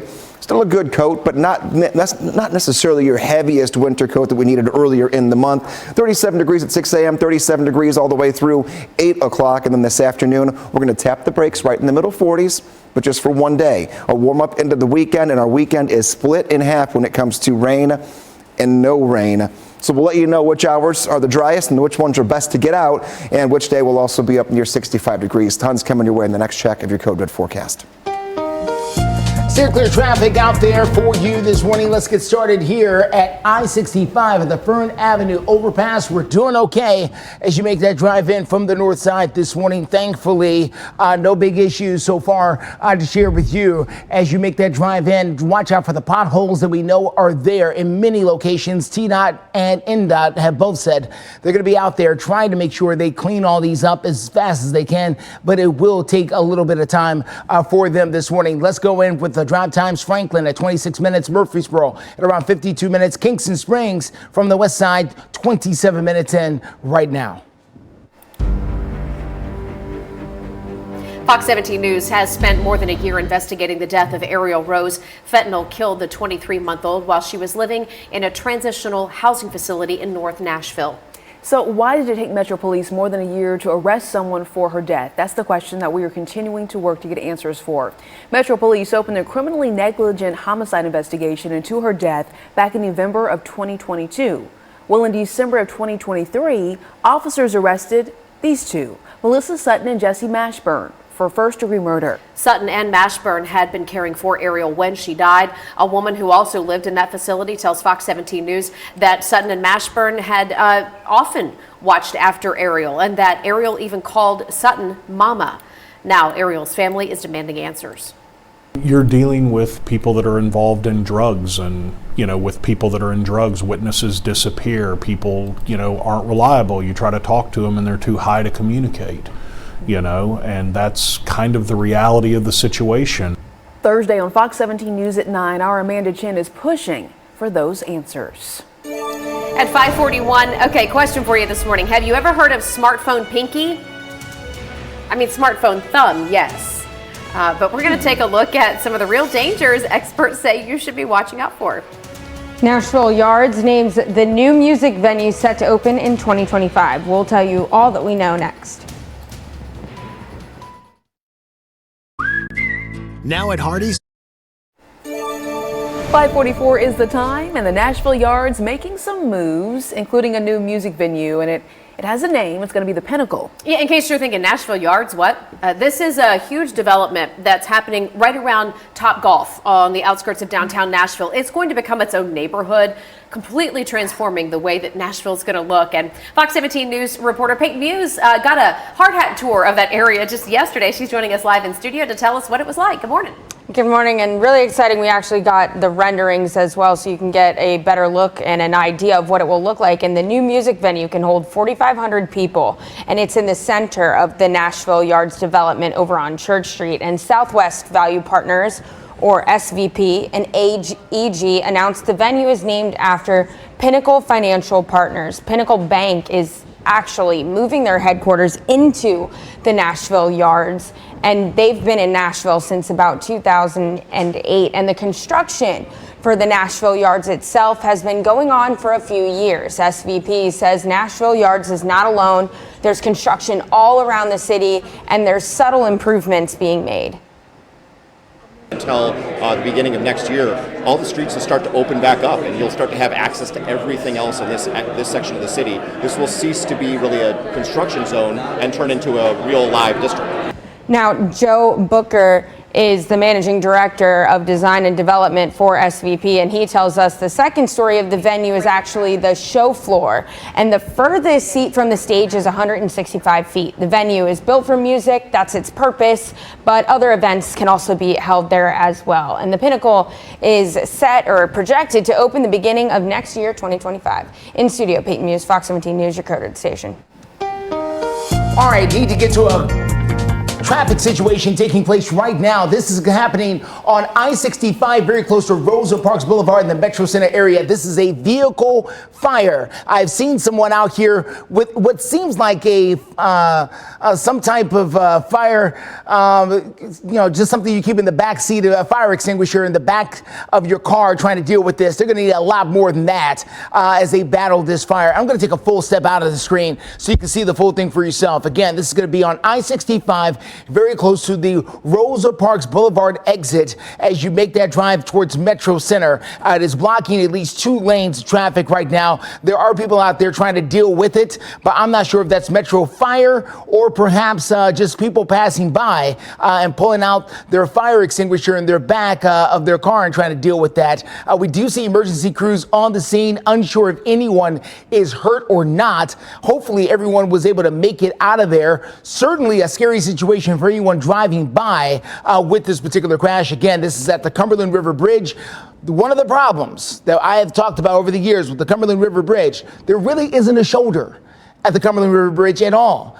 There's no way to really pull over and pull off here. You're just kind of stuck dealing with it. So again, we're watching firefighters or first responders deal with this vehicle fire on I-65 as you approach Rosa Parks. This is over the Cumberland River Bridge. They are trying their best to get a massive blaze in this car under control, but it looks like they have very limited resources to do so. I do not see a fire truck there. They just seem to be there trying to deal with it with a fire extinguisher there. Looks like we do have some control now, and it looks like maybe there was a truck there because I'm starting to see water, I believe it's water. It's hard to see though here in the dark, but the flames are still there. Just saw another one peek back up there a second ago. So there's parts of this car that are still on fire. Again, we don't know if anyone is inside. Oh yeah, you see it there. You still see the orange and all that on the other side.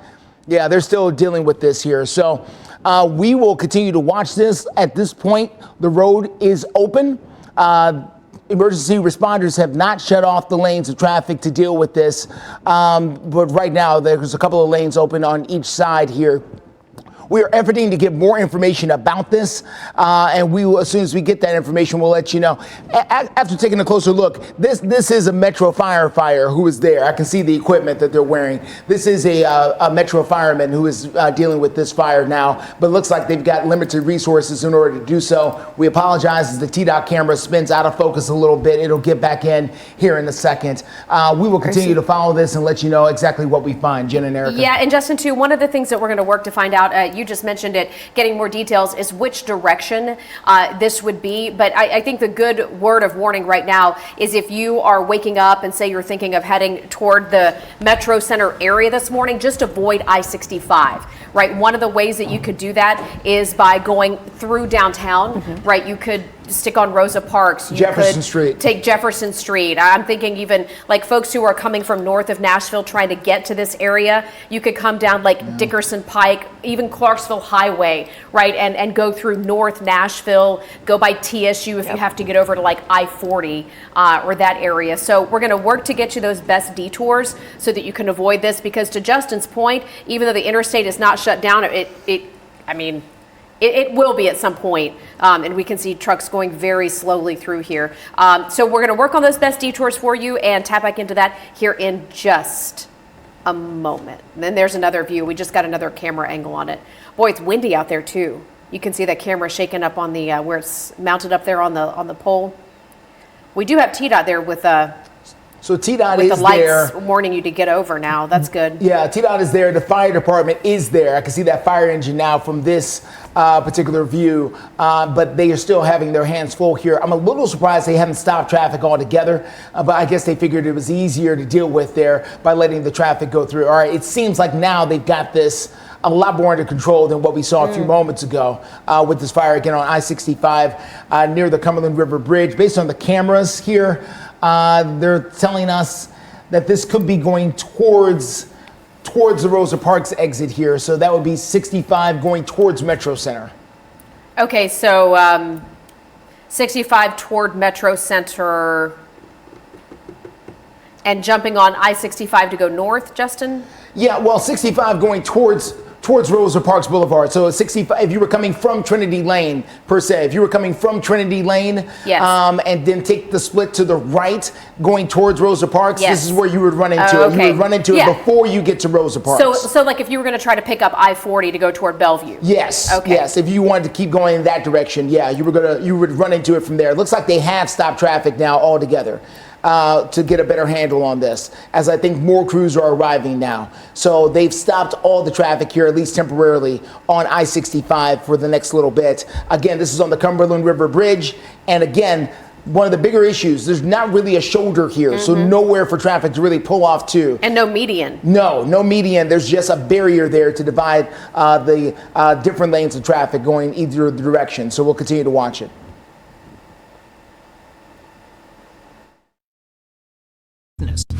Strength. Stay clear traffic this morning. As of the last few minutes, we've been following a huge vehicle fire on I-65 at the Cumberland River Bridge. This is right between Rosa Parks Boulevard and, of course, I-65 and I-24. As you make your way towards Metro Center, we believe they have gotten that fire out and under control, thankfully. At one point, flames engulfed the entire car and had the traffic still moving. The interstate was never really shut down at any point. The interstate remained open during the duration of the flames coming out of that particular vehicle. Now, we don't know if anyone was hurt or not. We're still waiting on word from Metro Fire and police about any possible injuries. Hopefully, everyone got out of that car safe and sound. We also don't know if any other vehicles were involved with this particular crash either. Let's take a look at another angle of this. This is going to be on the back side of it, 65 here near Rosa Parks. As you make that drive in, you can see how they've got everything squeezed over. And also keep in mind, there's really no shoulder on this particular piece of road. There's only a very small shoulder and then the barrier because it's going over the Cumberland River. This bridge is several, I don't know how many feet, but it's in the air over the Cumberland River. So there's really nowhere for people to pull off and deal with this particular crash. Let's show it to you here. They're on the north side, 2465. As you make that drive here from North and East Nashville, this is going to have a backup. We're already going to start to see it here on roads like I-24 and 65. Trinity Lane would be to the north here, and then Ellington Parkway would be down to the south in this particular area, Jefferson Street. You can take things like Jefferson Street because that too will get you across the Cumberland River just like 65 does in this area. That would be my best recommendation, to steer clear until they get this completely cleared out of the way. We'll have more on this coming up here in the next few minutes. And here we are approaching 6 o'clock, taking a quick look at the radar. A few little sprinkles have popped up. Not much happening when it comes to weather. Right side of your screen, temperatures are in the 30s to right near 40 degrees. We can see a little light rainfall right near the Gallatin area, pulling away from it, moving in toward the Carthage area. And then Lafayette, you're going to see another push of a little bit of light rainfall as well. We'll put a track on that for you as it moves to the east-southeast, about 5-6 minutes. It'll last 10-15 minutes. That's how all of these will be, including the one that's over Lebanon right now. This is very, very light rainfall. We have not seen any thunder or lightning in days here for us, so that's good news. This will continue to move to the south and the east as well, making its way out of Lebanon, pushing toward Flat Rock, and then eventually continuing to move in that direction. Everything moving away from Nashville as of right now, and I anticipate no rain or snow or fog in the Nashville area at any point. Right now, everything is calm, a little bit warmer than yesterday. We'll be at 45 and mostly cloudy this afternoon. Alrighty, Greg, thank you so much. 5:57 right now. Reminder, we've got the big game trivia going right now, only on Fox 17 News this morning. It's your chance to win a $100 Visa gift card. All you have to do is scan the QR code. You'll register to play today's trivia contest. Your football knowledge gets you the right answer. You could win that $100 Visa gift card and be entered to win the $5,000 weekly grand prize. Good luck. Also a reminder here, Farmer Wants a Wife is back tomorrow night on Fox with First Impressions. The first dates and a first look at what's in store. Season 2's Crop of Farmers does include 27-year-old Mitchell Kalinsky from Mount Juliet. And we spoke with one woman looking for love. She's a contestant from right here in the Mid-State. Listen. I've always saw myself living on a farm, and that's why I went on Farmer Wants a Wife. Why not date a farmer? Well, coming up in our 7 o'clock hour, you'll get to hear from farmer Mitchell Kalinsky from Mount Juliet. He's going to join us live with a sneak peek at his search for love. And catch the season premiere of Farmer Wants a Wife. That's tomorrow night, right here on Fox 17. We're also taking a look at what's trending over on our website, fox17.com, to see what stories are making a big impact. Is this one, former Titans player, going to become the first person to both play in and then officiate a Super Bowl? This is a really cool story, so go to fox17.com, check it out, and be sure to go ahead and share that story with all your friends. Promotional consideration for this program provided by Ponce Law. If you know someone who is a hometown hero in your community, we would love to know about them and share their story. It's all part of our effort with Ponce Law, as we've been teaming up for about 3 years now to every month find and award a local hometown hero $1,000. And listen, this could be anybody in your community doing extraordinary things. Yes, if you want to find out how you can nominate, take a look at your screen. Here you go. You can do so online at poncelaw.com/hometownhero. And like Jen said, every single month, a selected hero will then be featured right here on Fox 17 News. Promotional consideration for this program provided by Ponce Law. You're watching Fox 17 News This Morning, your Code Red station. Steer clear traffic takes us to I-65 at the Cumberland River Bridge. That is where authorities are still dealing with the aftermath of a massive car fire. We're going to show you the very latest in just a few. And right now on Fox 17 News, it's the morning after. The morning after a street collapse in the Gulch that has neighbors and businesses, plus visitors to Nashville really frustrated.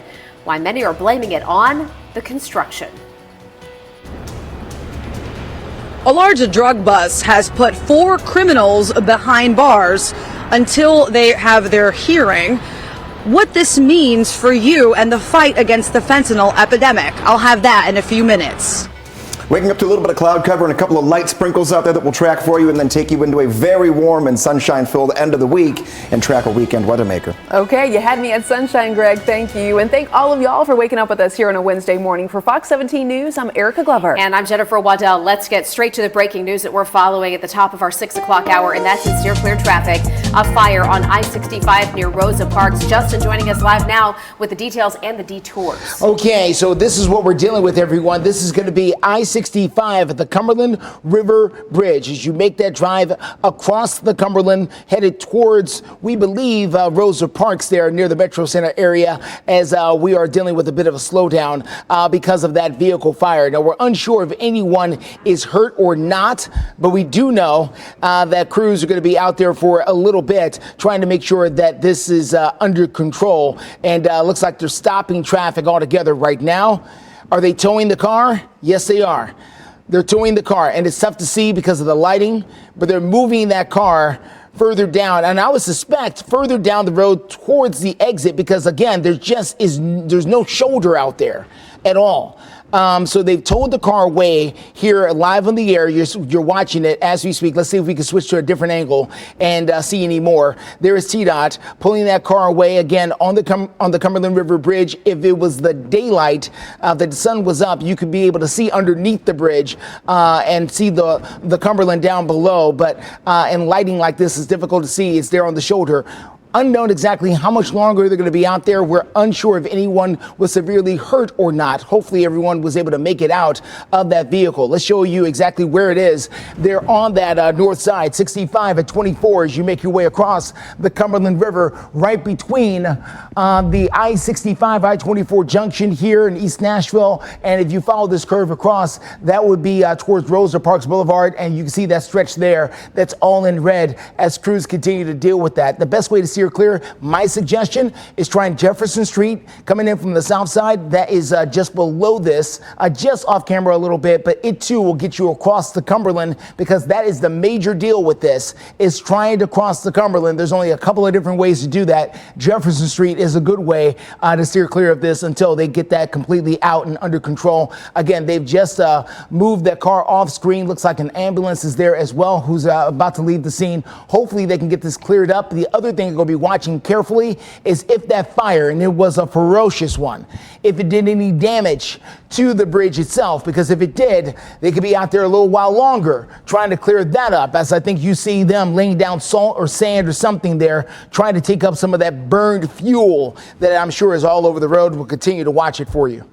6:03 your time, and we're going to take you out the door this morning, let you know what weather could have in store for you as you're starting off your day. 35 degrees at 7 o'clock, 37 degrees at 8, and 39 at 9. So we're about 10 degrees warmer than yesterday morning.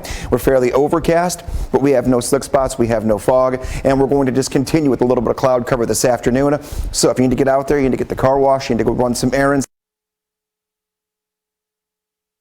everything, they're all yes. Look at how we give.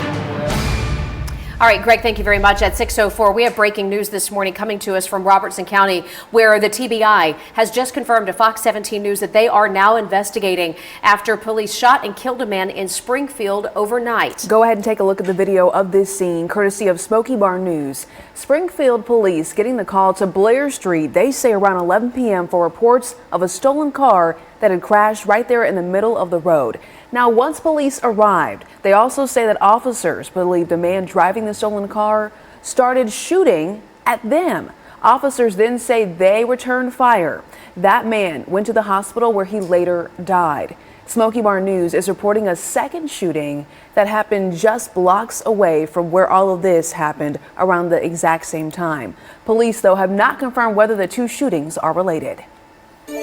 Also new this morning, the fentanyl epidemic hitting too close to home here in Nashville. Metro Police telling Fox 17 News that drugs from Los Angeles have now been intercepted right here in the Nashville area. Right now, Fox 17 News' Karen Aguilar joining us out there live, giving us some updates about this particular case and why it's so concerning. Good morning, Jen and Erica. Well, it all started here on Old Hickory Boulevard exit in Whites Creek. That's off of I-24 East behind me. Police say that they stopped an SUV with several suspects somewhere in this road. They say that they asked the driver to get out, who did get out, and then the front passenger jumped to the driver's seat with another passenger inside and drove down this road towards McFerrin Avenue. That's when the front passenger, who then became the driver, dropped off a woman who was trying to get rid of the drugs through a duffel bag. And then much later, the TBI, DEA, and Metro Nashville Police ended up arresting a woman who was also trying to get rid of those drugs. 4 arrests in total. Take a look at those mugshots on your screen. They are Antonio Johnson, the driver, Derek Johnson, who was the front passenger that later became the driver, Ruth Bailey, the person that was dropped off on McFerrin Avenue, and lastly, Latoya Kinnard, who tried to get rid of that large duffel bag. In total, 120,000 fentanyl pills were seized, along with 27 pounds of meth. Very highly addictive substances. In fact, the CDC says that around 150 lives are lost a day from fentanyl alone. The TBI tells me that they are ramping up efforts to stop fentanyl from pouring into this city. From 2021 until today, we've seen an increase of fentanyl seizures as a way to help fight the fentanyl epidemic. Reporting live in Nashville, Karen Aguilar, Fox 17 News, your Code Red station. Karen, thank you. Should expel lawmakers stay out? There's a new bill aiming to make that a law in Tennessee. We're diving into the proposal and the pushback in 2 minutes. Stay with us. He's Raj Kutrapali.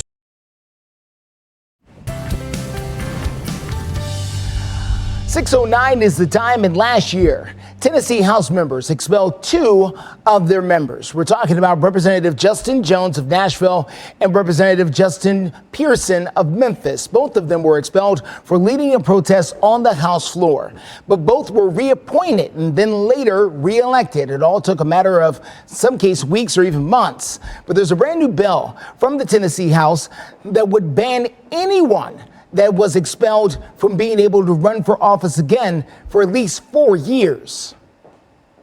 Obviously, we've got to pass it through this particular General Assembly, and it'll come back up again for a 2/3 vote, and then it goes to the citizens of Tennessee. So it's not the General Assembly making the decision of whether an individual can come back in. It would be the 7 million Tennesseans having the opportunity to go to the ballot box, whoever's registered to vote, for them to then be able to say, hey, this is what we want our Constitution amended to. You have your reasons for doing this, but I think maybe the timing, the optics are a little bit off. But I just think that I couldn't vote for it because I think this overrides the will of the people of that particular district. Well, despite the Representative Dixie's protest, this bill did pass the committee, but it does have several other committees to go, and I'm sure plenty of debate. Time right now, closing in on 6:11, taking a look here at what is on radar. We've been finding a couple little pop-up sprinkles here on the backside of everything that moved in yesterday when it came to the cloud cover. Let's see where the rain is at and where it's going. It's skirting right along the east side of Gallatin, pulling down toward Lebanon, and it's also in Hartsville, Dickson Springs, Rock City, Flat Rock. Areas that we were telling you about 10 minutes ago that it would be at in 10 minutes. Now we're working through it. Here's the last hour. They really have developed since 5 o'clock. Nothing was out there before. Now these are moving pretty quickly, but they're also small. They don't last all that long, which is good news. And this is not an all-day event, not even close to it.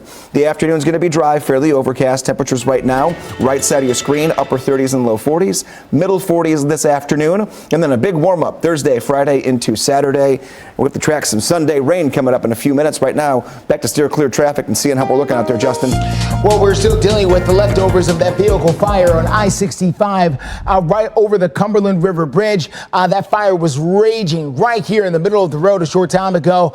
Thankfully, they've been able to move that car over to the shoulder of the roads so they can better deal with it. And crews are out there working on the roads right now, trying to make sure it's safe enough for drivers to come across it. Coming up here in a few minutes, we'll let you know how they do. Let's take a look back behind it. As you can see, the backup associated with this as you make that drive across the Cumberland River into downtown, or actually into the Metro Center area.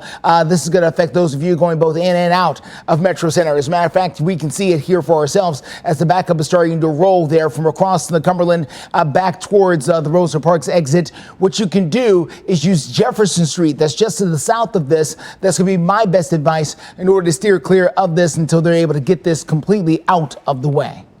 Well, we do have a big update as construction continues over at the Nashville Yards. We've got more details about the plans for Music City's latest entertainment venue.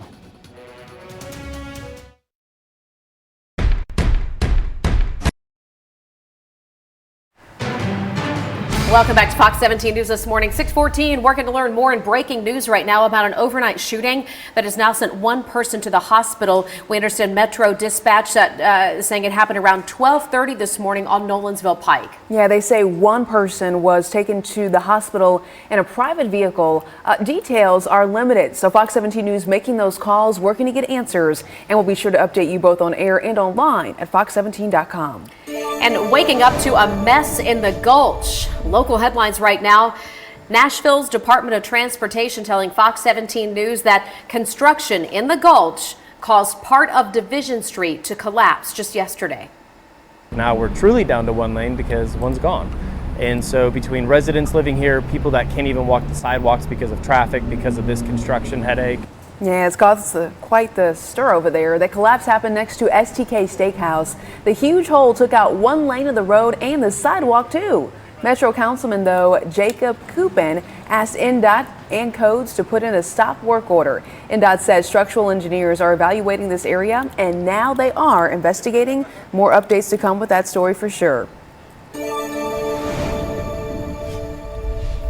Well, it is 6:15 right now, and Fox 17 News has been following development in this area for years now. I mean, if you've lived here for more than 2 or 3 years, you have seen it yourself.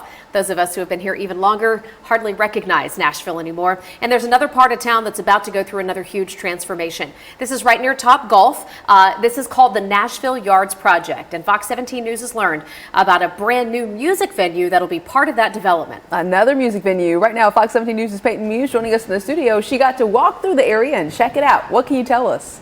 Yeah, so the name of the new music venue is The Pinnacle, and it can hold 4,500 people, and it's in the center of Nashville Yards development on Church Street.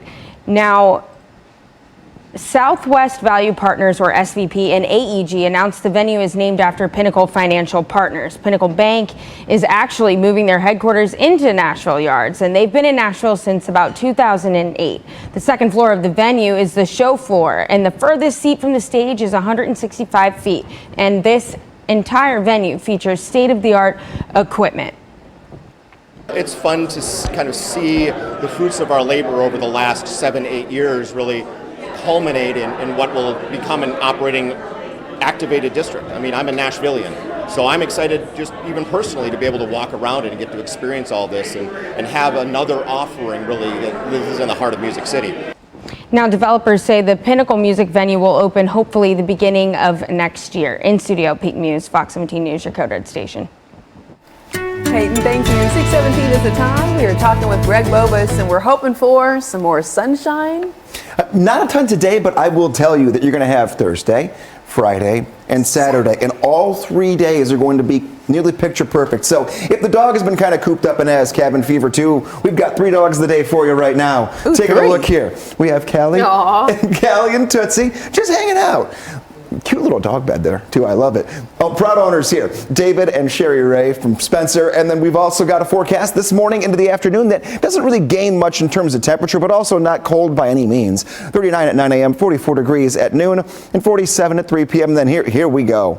That's how you do it on a morning where you don't want to get up. Talk about spending your Wednesday morning just lounging and relaxing. We've got Daphne sent in by Chris from Hendersonville. Again, temperature is going to be on the cooler side.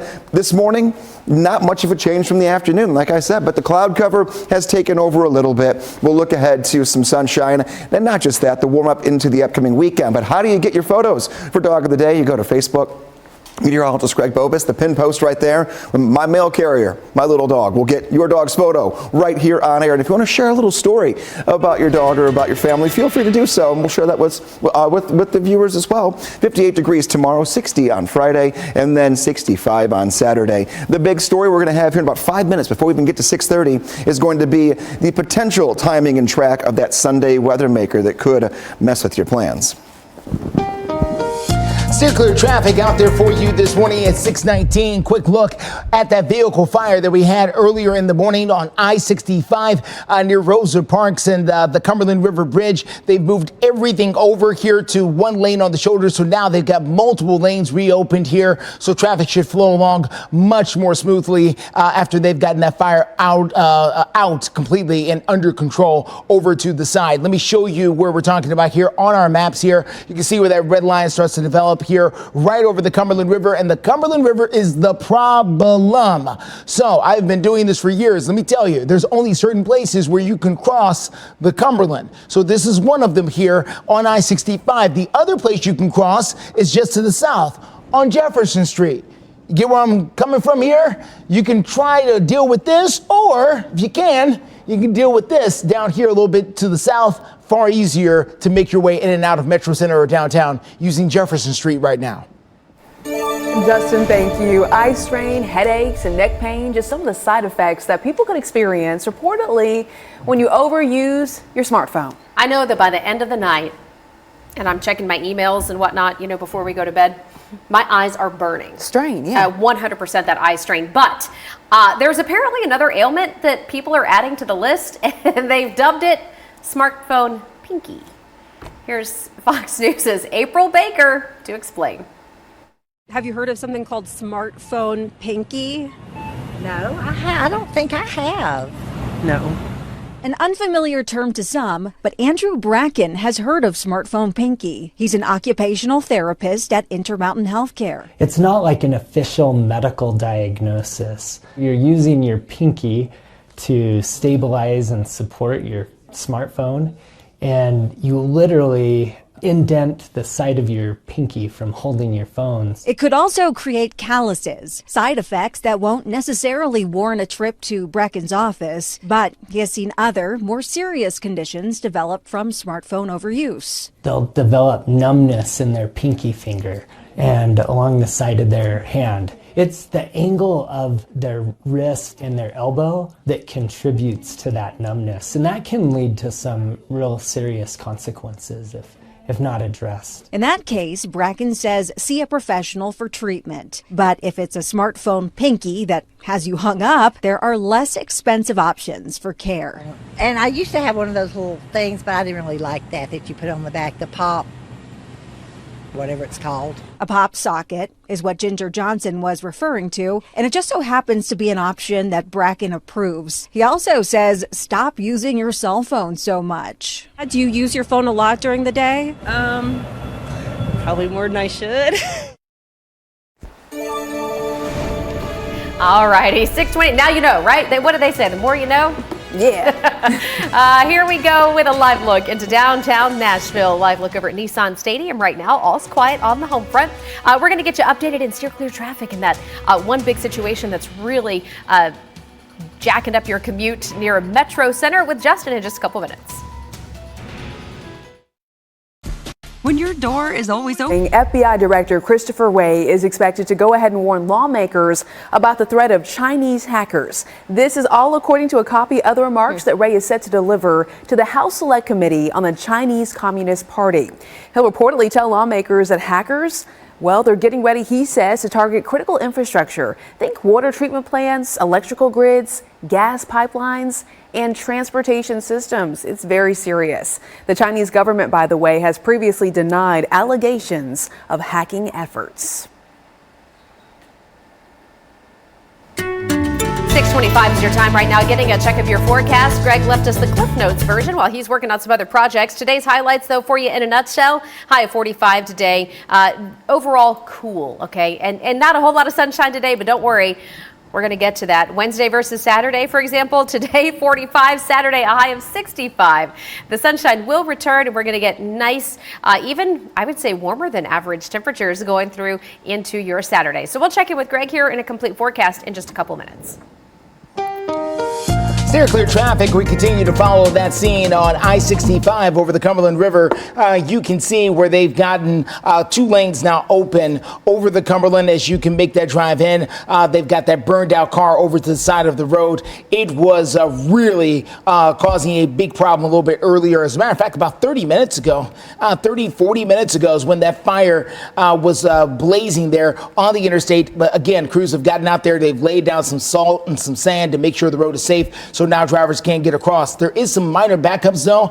I would suggest using Jefferson Street as the best way to get across the Cumberland because that is going to be the biggest hurdle for you. Traffic building up back towards Metro Center. You want to try to find a way to cross the Cumberland without using 65 if you can. Well, this is your last chance to see the country's largest Chinese Lantern Festival right here in Nashville. It's Zoolumination at the Nashville Zoo. If you want to win a couple of tickets to go see it, that way you don't have to pay for them. You can just scan the QR code that's on your screen right now.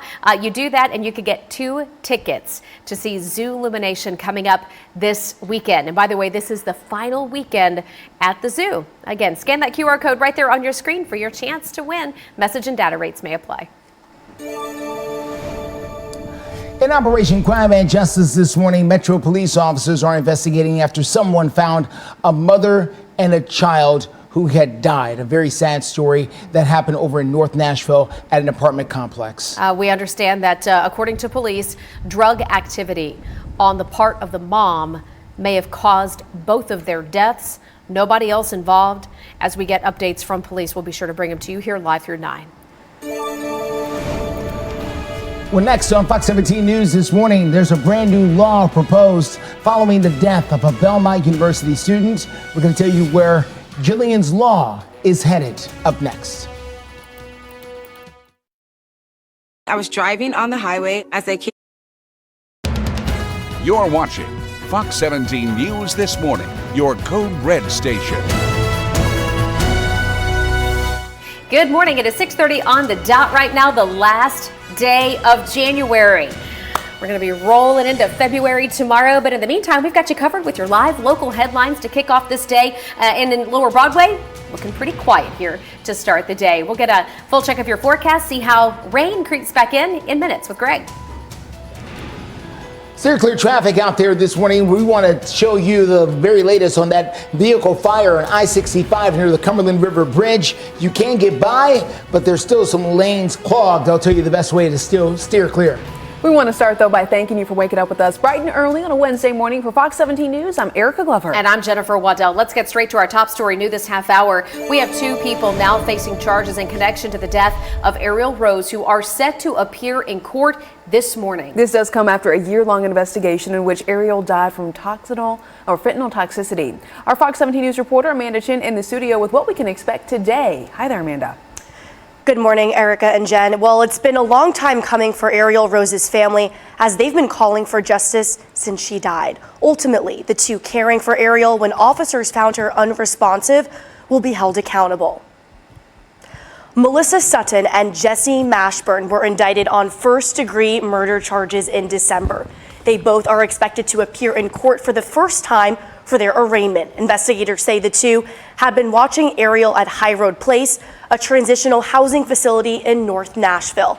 Family members tell me the aunt who had custody of the toddler dropped her off at High Road to be with her father and grandmother. The autopsy shows Ariel had 12 times the lowest reported lethal dose of fentanyl in her system. And we also know that the family is trying to hold other folks accountable as well, correct? Yeah, that's right. The grandfather of Ariel Rose, he is suing the nonprofit Community Care Fellowship of the facility that they were running where she died at High Road Place. But also, I want to mention that Sutton and Mashburn are also in the lawsuit as well. So once they were arrested and charged and indicted on first-degree murder charges, they're also facing a civil lawsuit as well. But we'll see what happens in court. Starts at 9 a.m. this morning. All right, Amanda, thank you. I know we'll be following up. Right now, though, 6:32 is your time, and we want to get you updated on the forecast before you head out the door. How's it looking for the bus stop, Greg? Looking pretty good here. There are a few spots where there actually are a few raindrops that are coming down, so let's pinpoint it here. They developed in the last hour. This is not widespread. Most of us see nothing until Sunday, but we stop the loop on this and go to real time. Let's zoom in and take a look here east of the Nashville area. We are seeing a few raindrops going Gallatin down through Lebanon, and these have been moving kind of back and forth when it comes to a perfect trajectory. So this is just the broad strokes of where they are moving, and they're going south to southeast, but they occasionally shift a little bit. Our weather pattern very unsettled here when it comes to the cloud cover trying to break up, but Gallatin out through Flat Rock, Watertown. Let's just put a little track on one of these here so you can see the idea of where they are going and when it may exit the Gallatin area. So we'll go back edge of this down toward the direction it's moving, and we'll track it out for you here. And I would give this about a good 10-15 minutes, and it moves away from Gallatin. We'll see a few more of these little pop-ups this morning, but that's pretty much it. The big weather story for us comes in 3 parts. 1, chilly today compared to the rest of the forecast. Warming trend starts tomorrow, and then if you're ready for some sunshine, you better stick around. I've got a good sunny streak that will come to an abrupt halt in your 7-day forecast. Still clear traffic for you this morning. Let's take a look at that crash. And it really is not a crash, it's a vehicle fire.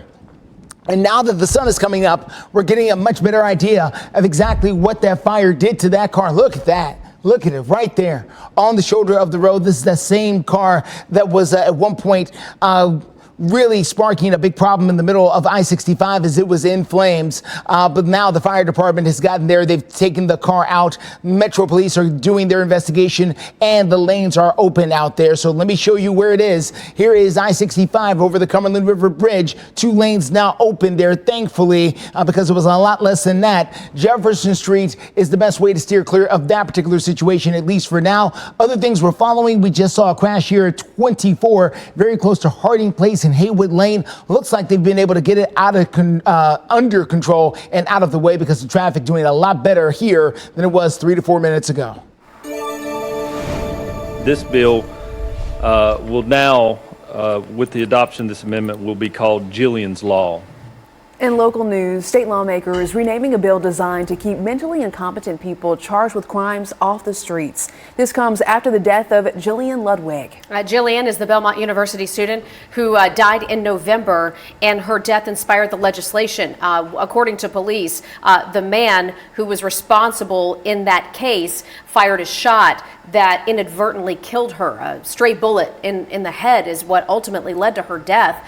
So now Jillian's Law, as it's being called, has been approved by a subcommittee and is now headed to the House Criminal Justice Committee. The man you see here on your screen is the man who is facing aggravated assault charges in her death.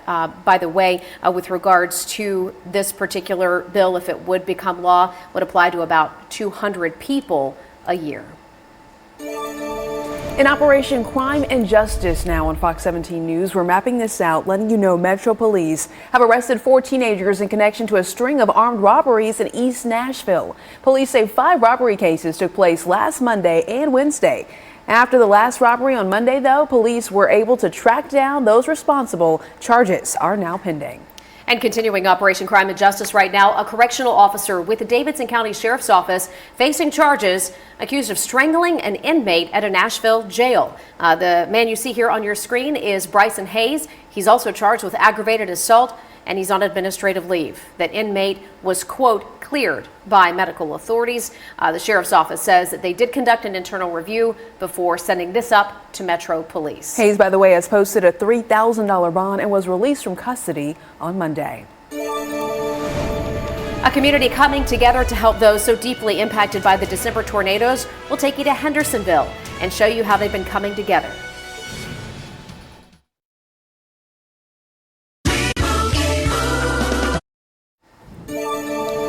6:39 is the time in local news. A lot of musicians as well as community members, they all gathered up to give back to those impacted by the December 9th tornado outbreak. This all happened in Hendersonville. Yeah, it was a great night of music and folks coming together. Nearly 24 artists taking the stage, all of them volunteering their time and their talents at the Premier Center in Hendersonville. The tornado outbreak, of course, damaged more than 137 businesses in Hendersonville alone. Did about $700,000 worth of damage to the city parks and a lot of the fields where our kids play sports. Yeah. We also talked to the owner of Jolly Ollie's. That's a local restaurant and bar there in Hendersonville. She had about $500,000 in damage to that building and said she'd been struggling with finding a reason to rebuild, but last night that changed. Today, I'm looking for all those people and all these musicians, just everyone, my customers, my neighbors, my neighbor businesses here, business owners, and I think I found my why we need to open. Well, the concert sold more than 500 tickets before the doors even opened. So sounds like a great night for everyone. If you would like to donate, just scan that QR code right there on your screen right now. The money will go directly towards the Hendersonville Relief Fund. 6:40, checking out your forecast here on this Wednesday morning, and a little overcast, a couple little sprinkles that are to the east of the Nashville area, but you can see the cloud cover right now. Sunrise for us here is in about 15 minutes. Nowhere near as sunny as yesterday. We will be once again tomorrow, but we've got to get through a cloudy Wednesday. Here's upcoming precip chances. Once this morning's light little sprinkle action, which we'll look at every 5 minutes for you, is out of here. Nothing for the rest of today, Thursday, Friday, or Saturday.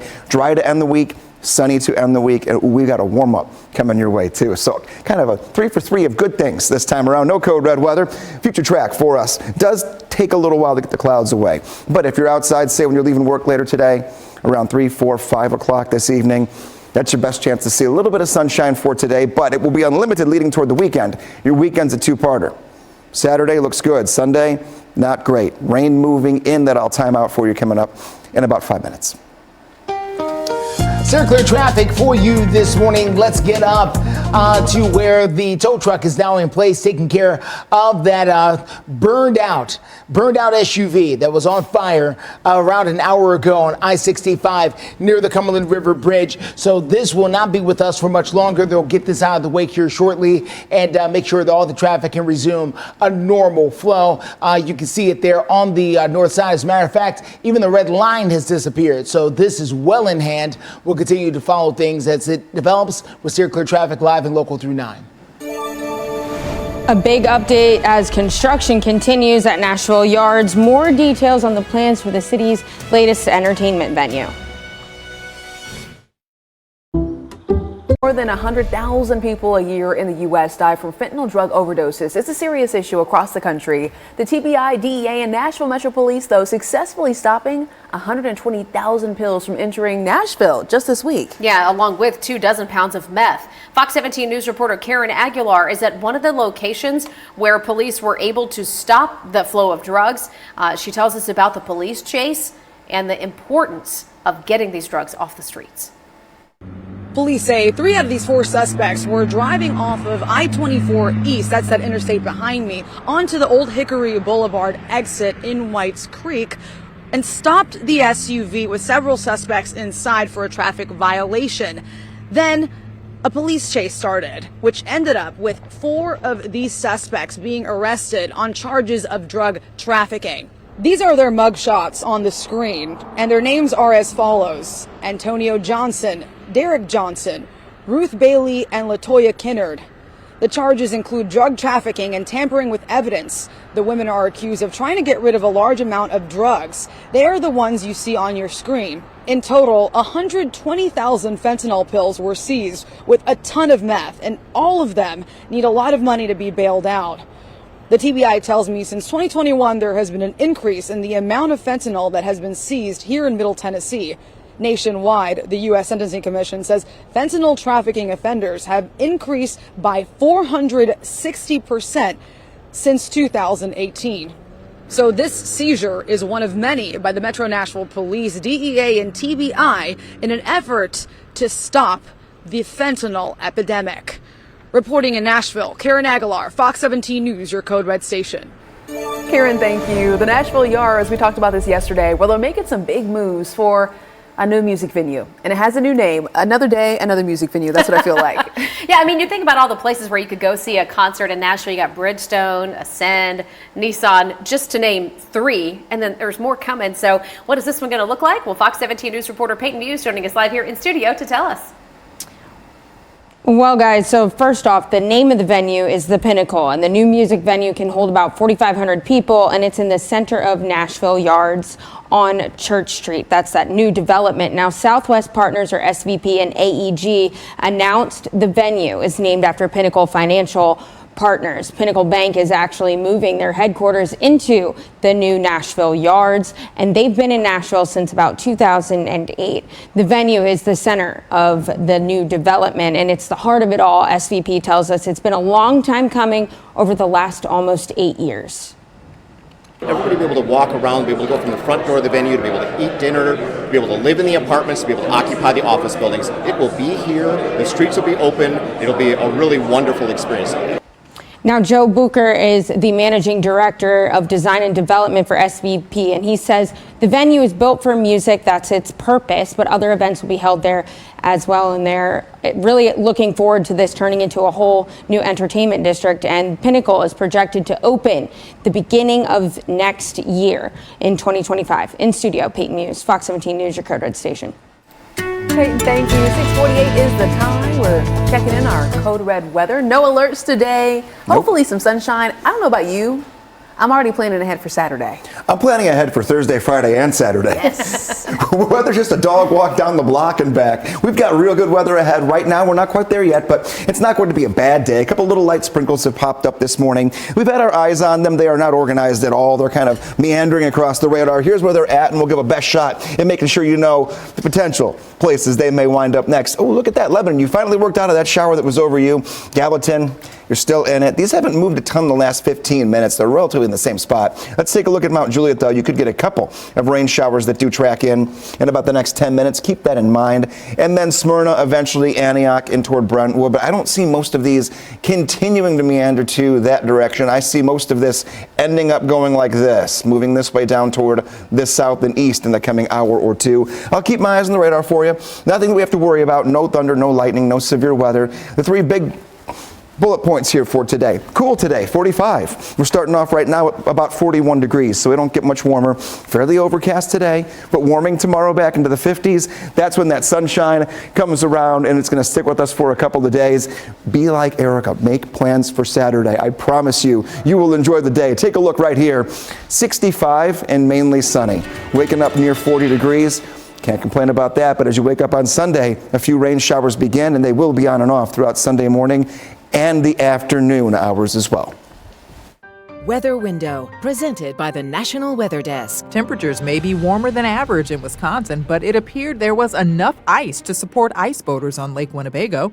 Recent snowfall painted this postcard perfect image in Pennsylvania, and this halo around the sunshine can also form around the moon. It happens when cirrus clouds are present and light refracts off ice crystals in the clouds. For more content like this, like the National Weather Desk on Facebook.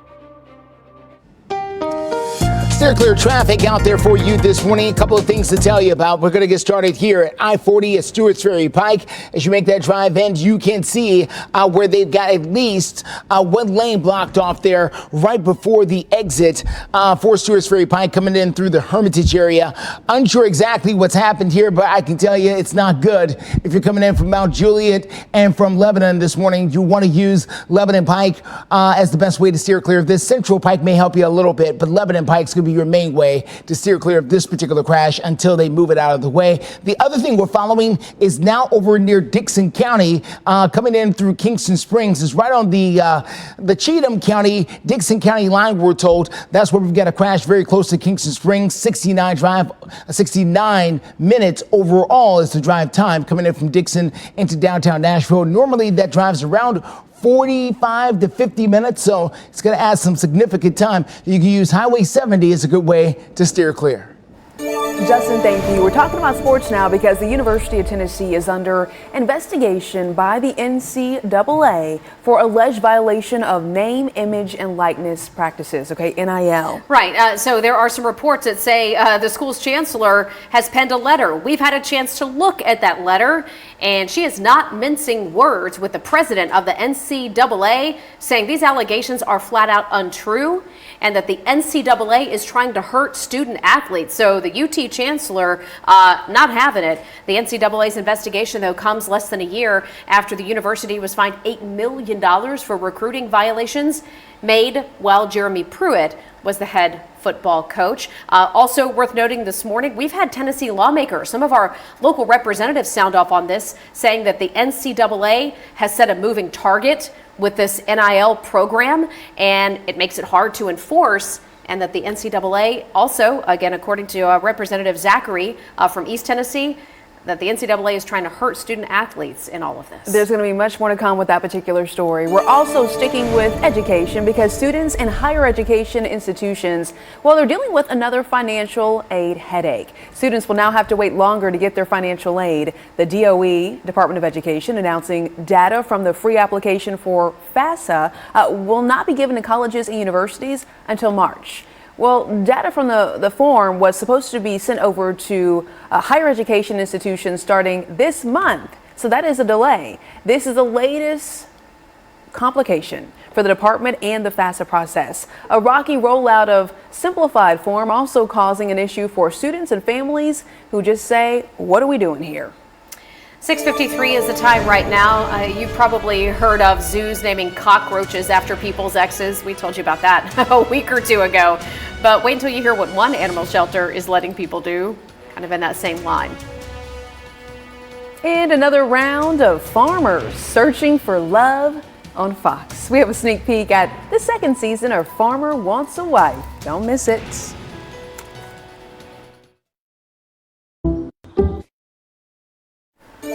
Right now we are showing you a live look over the Nashville skyline. The sun just starting to peek out. We're not going to see a lot of sunshine like yesterday, but I can tell you, you're going to want to make your plans not only for Saturday, but Thursday and Friday. That's all according to Greg, who says 60s are coming our way.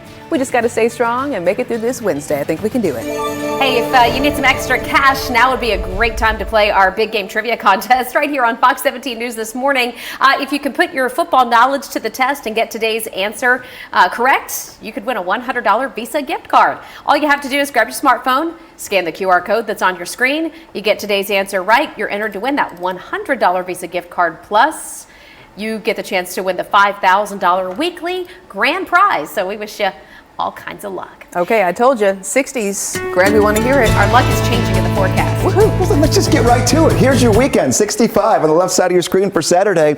And we're not only going to have one, I'm going to show you the 7-day forecast when we go into our 7 o'clock half hour.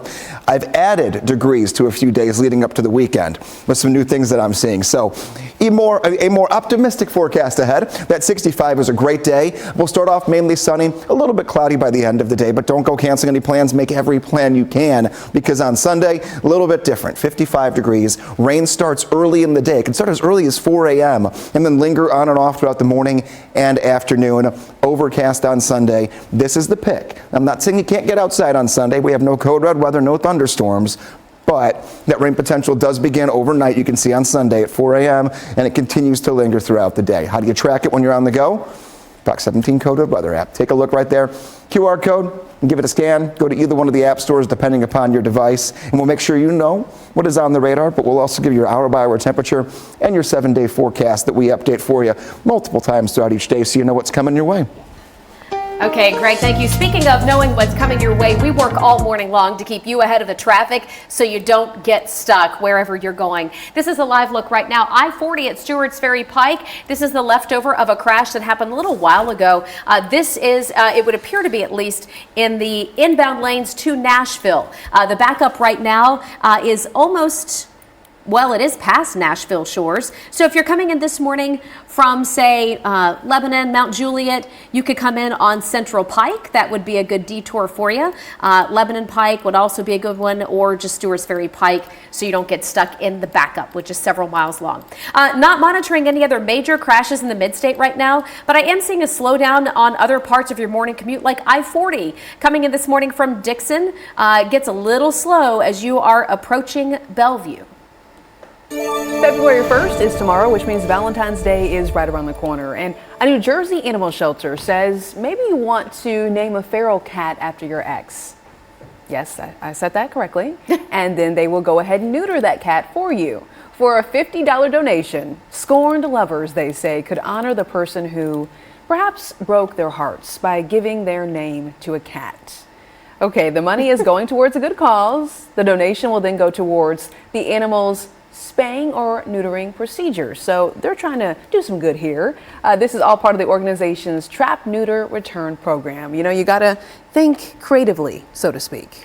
Well, from that story to one on a more positive note with regards to women in the music industry, to be exact, showing up in 2023. According to an annual report just out now from the University of Southern California, this data shows that artists, songwriters, and producers are typically men. But in this new report from last year, researchers found a big improvement when it comes to women's involvement with the big hits. Of last year's most popular tracks, for example, about 35% of them accredited performing artists were women. And for the first time ever, more than half of the year's 100 most popular songs had at least one female songwriter. You're watching Fox 17 News This Morning, your Code Red station.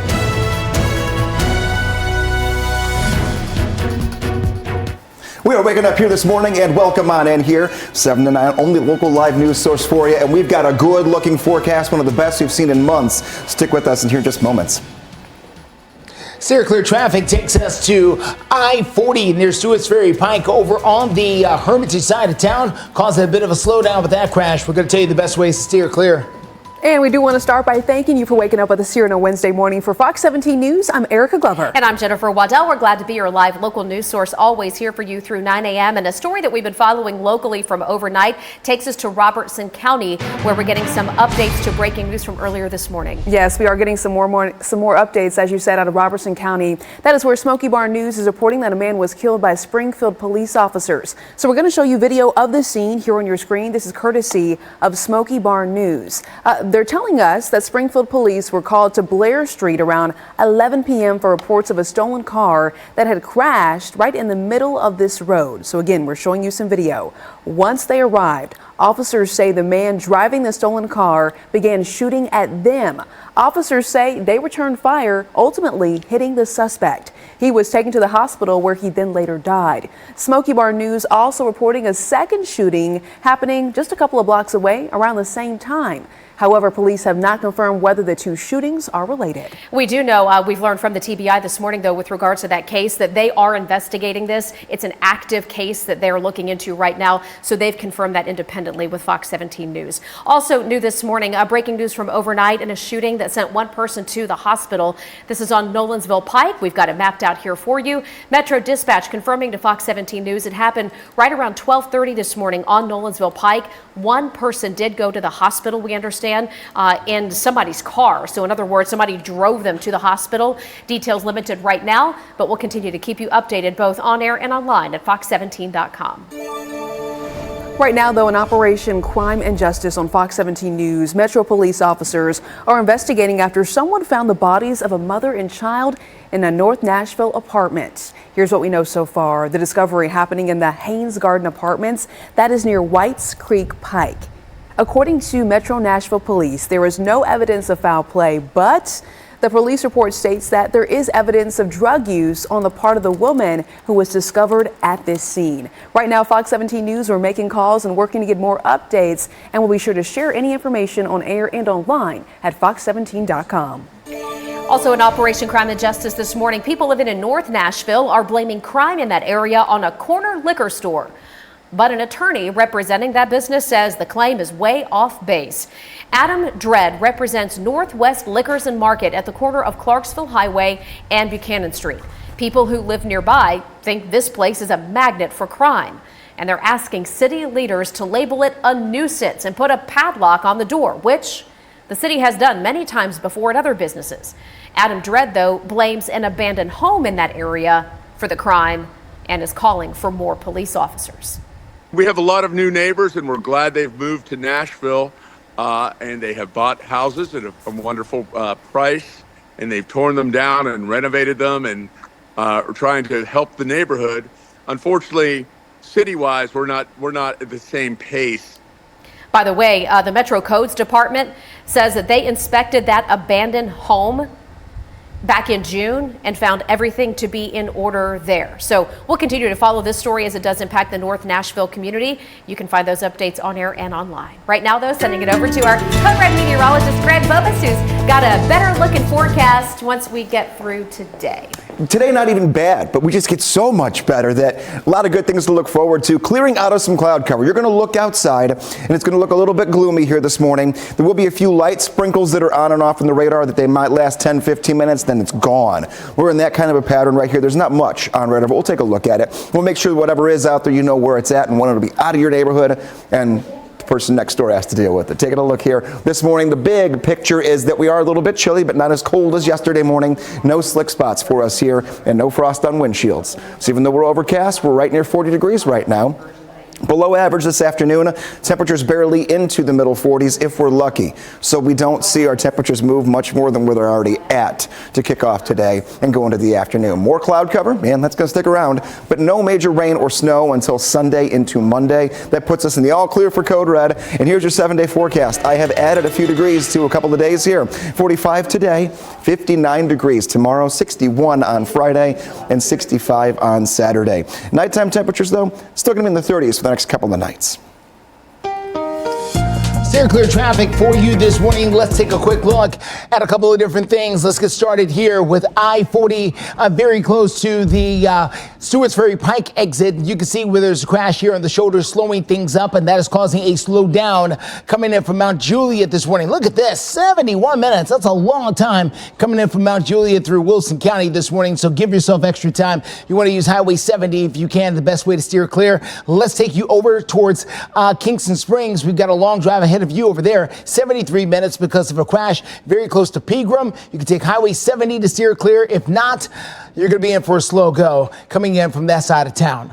Now, speaking of slow go, there are parts of downtown Nashville they're going to experience some slow go today. That is because part of a downtown Nashville road collapsed on Tuesday afternoon, and now some drivers are having to feel the consequences. Fox 17 News' Karen Aguilar, live from the Gulch, where this is having a major impact on those who live and work in this area. That's right. We're already seeing a major impact on drivers who are going through here and residents. But before I get to that, I kind of want to show you what it looks like this morning behind me here. We're near the STK Steakhouse, and you can see that there is a blue barrier covering what we saw yesterday was a massive hole. And you can also see that it reads Yates Construction. A council member said he has received complaints on this builder before. We haven't heard back from them after Fox 17 News reached out yesterday. We also heard from frustrated business owners who says that this isn't the first time they've seen issues with construction in this area. But now we want to get to the residents that we were talking about, the frustration. And I'm here with Sarah Busby. She lives nearby. What have you seen in traffic so far, and what are your thoughts, I guess, on the fact that there was a massive collapse here? How does it affect you? Yeah, so this area is always very high traffic. Now it being one lane is very concerning. This is kind of the only way in or out from where I live. And this isn't the first time we've dealt with this either where I live. We've been evacuated twice because of this company's construction. So it's a little concerning with the traffic and then what could be next. So thank you so much. And again, we did reach out to Yates Construction. They haven't gotten back to us. The National Department of Transportation says that they are investigating what happened here. Reporting live from the Gulch, Karen Aguilar, Fox 17 News, your Code Red station. Keep up as well there with Karen. We appreciate it. Well, Tennessee lawmakers want to expel lawmakers, and once they do, they want them to stay out. There is a bill that would force anyone expelled from the Tennessee State House to stay out for the next 4 years. We're going to tell you why it's getting some pushback when we return. Joining a gym fashionably late. 7:10 is the time, and last year, Tennessee House members expelled 2 of their members. We're talking about Representative Justin Jones of Nashville and Representative Justin Pearson of Memphis. Both of them were expelled for leading a protest on the Tennessee House floor. But then both were reappointed and eventually reelected in a matter of weeks. But there's a brand new bill that is making its way through the Tennessee House right now that would ban anyone who was expelled by the Tennessee House from being able to run for that office again for at least the next 4 years. Constitutional amendment came to me from constituents there in the district, and what it'll do is change the Tennessee Constitution. If a member of either the House or the Senate is expelled, it will end up putting in the requirements in the Constitution. They're not eligible to be reseated, whether from an appointment or re-election, for 4 years. I think this is kind of like a slippery slope. I think that once we've seen the climate here, and someone can be expelled from this particular General Assembly because basically we're in the minority. And I don't think that if the constituents choose to send that person back, I think you're overriding their vote. Now, the bill did pass the committee, but it has several other committees to go, and I'm sure plenty of debate ahead of this before it actually becomes law. 7-11, taking a look here. Maybe you're a morning runner, lacing up the shoes here, getting everything moving, getting the blood pumping. We're good. Temperatures are looking nice. We have no rain. We have no fog. We have just a 37-degree temperature here at 8 o'clock, 39 at 9 o'clock, 40 at 10 a.m., and 42 degrees at 11. Now, there's not a lot on radar that we have to worry about, but you could develop a very quick pop-up sprinkle, and then it quickly will die down. So just keep that in mind. But we're not forecasting for a big weather maker here this morning by any means. Dry going into the afternoon, 45 degrees will be your temperature. Warmer later this week. Our temperatures will go from where they're at in the 40s right now to up near 60 by the end of this upcoming week. Here's a look at it. Stair stepping. That yellow line that you see right in the middle of the screen, that is the average high temperature. So every bar that we see above it is a good looking day. And the good news is here that your Thursday, Friday, and Saturday, they're all up here. Yeah, they're all going to be dry and they're all going to be sunny. So we'll break that down in your 7-day forecast and talk about why we go from there to 55. That's our next weather maker that will bring in some rain we'll track for you. Steer clear traffic out there at 712. Here's a good look at what you're dealing with out there on I-40. This is close to Stewart's Ferry Pike as you make that drive in from that east side, from the Hermitage area. A bit of a slowdown right before you get to the exit there, and that is causing traffic to drag just a bit. Overall drive time right now, we're looking at around 71 minutes, which is a long drive. Coming in from Mount Juliet into downtown right now. Best way to steer clear is using Highway 70. That is Lebanon Pike. That's going to get you into town maybe a little bit faster than I-40 will right now until they get that accident out of the way. Well, coming up next, let's talk about mental health. There's a new mid-state clinic that is giving you more options when it comes to offering treatment. We're going to tell you how one company is providing a new sense of hope. Plus, state lawmakers are renaming a bill designated and designed to keep mentally incompetent people accused of crimes off the street. This is after the death of Jillian Ludwig. We're going to tell you about the new developments involving the bill, House Bill 1640. That's up next.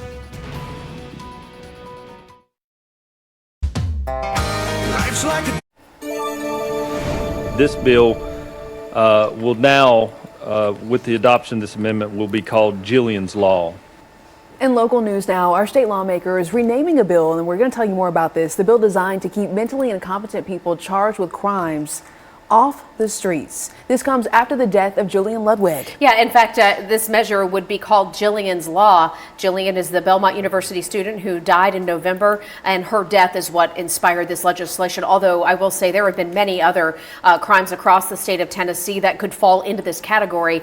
Her parents are urging lawmakers to pass it. Shaquille Taylor is the man who is now facing charges in connection to Jillian's death, accused of firing the stray bullet that killed her.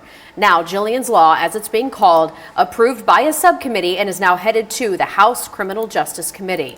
Lawmakers say it would apply to about 200 people per year. And when we say 200 people, we mean those who had previously been convicted of other crimes who were then released. So we will keep that updated for you both on air and online at fox17.com.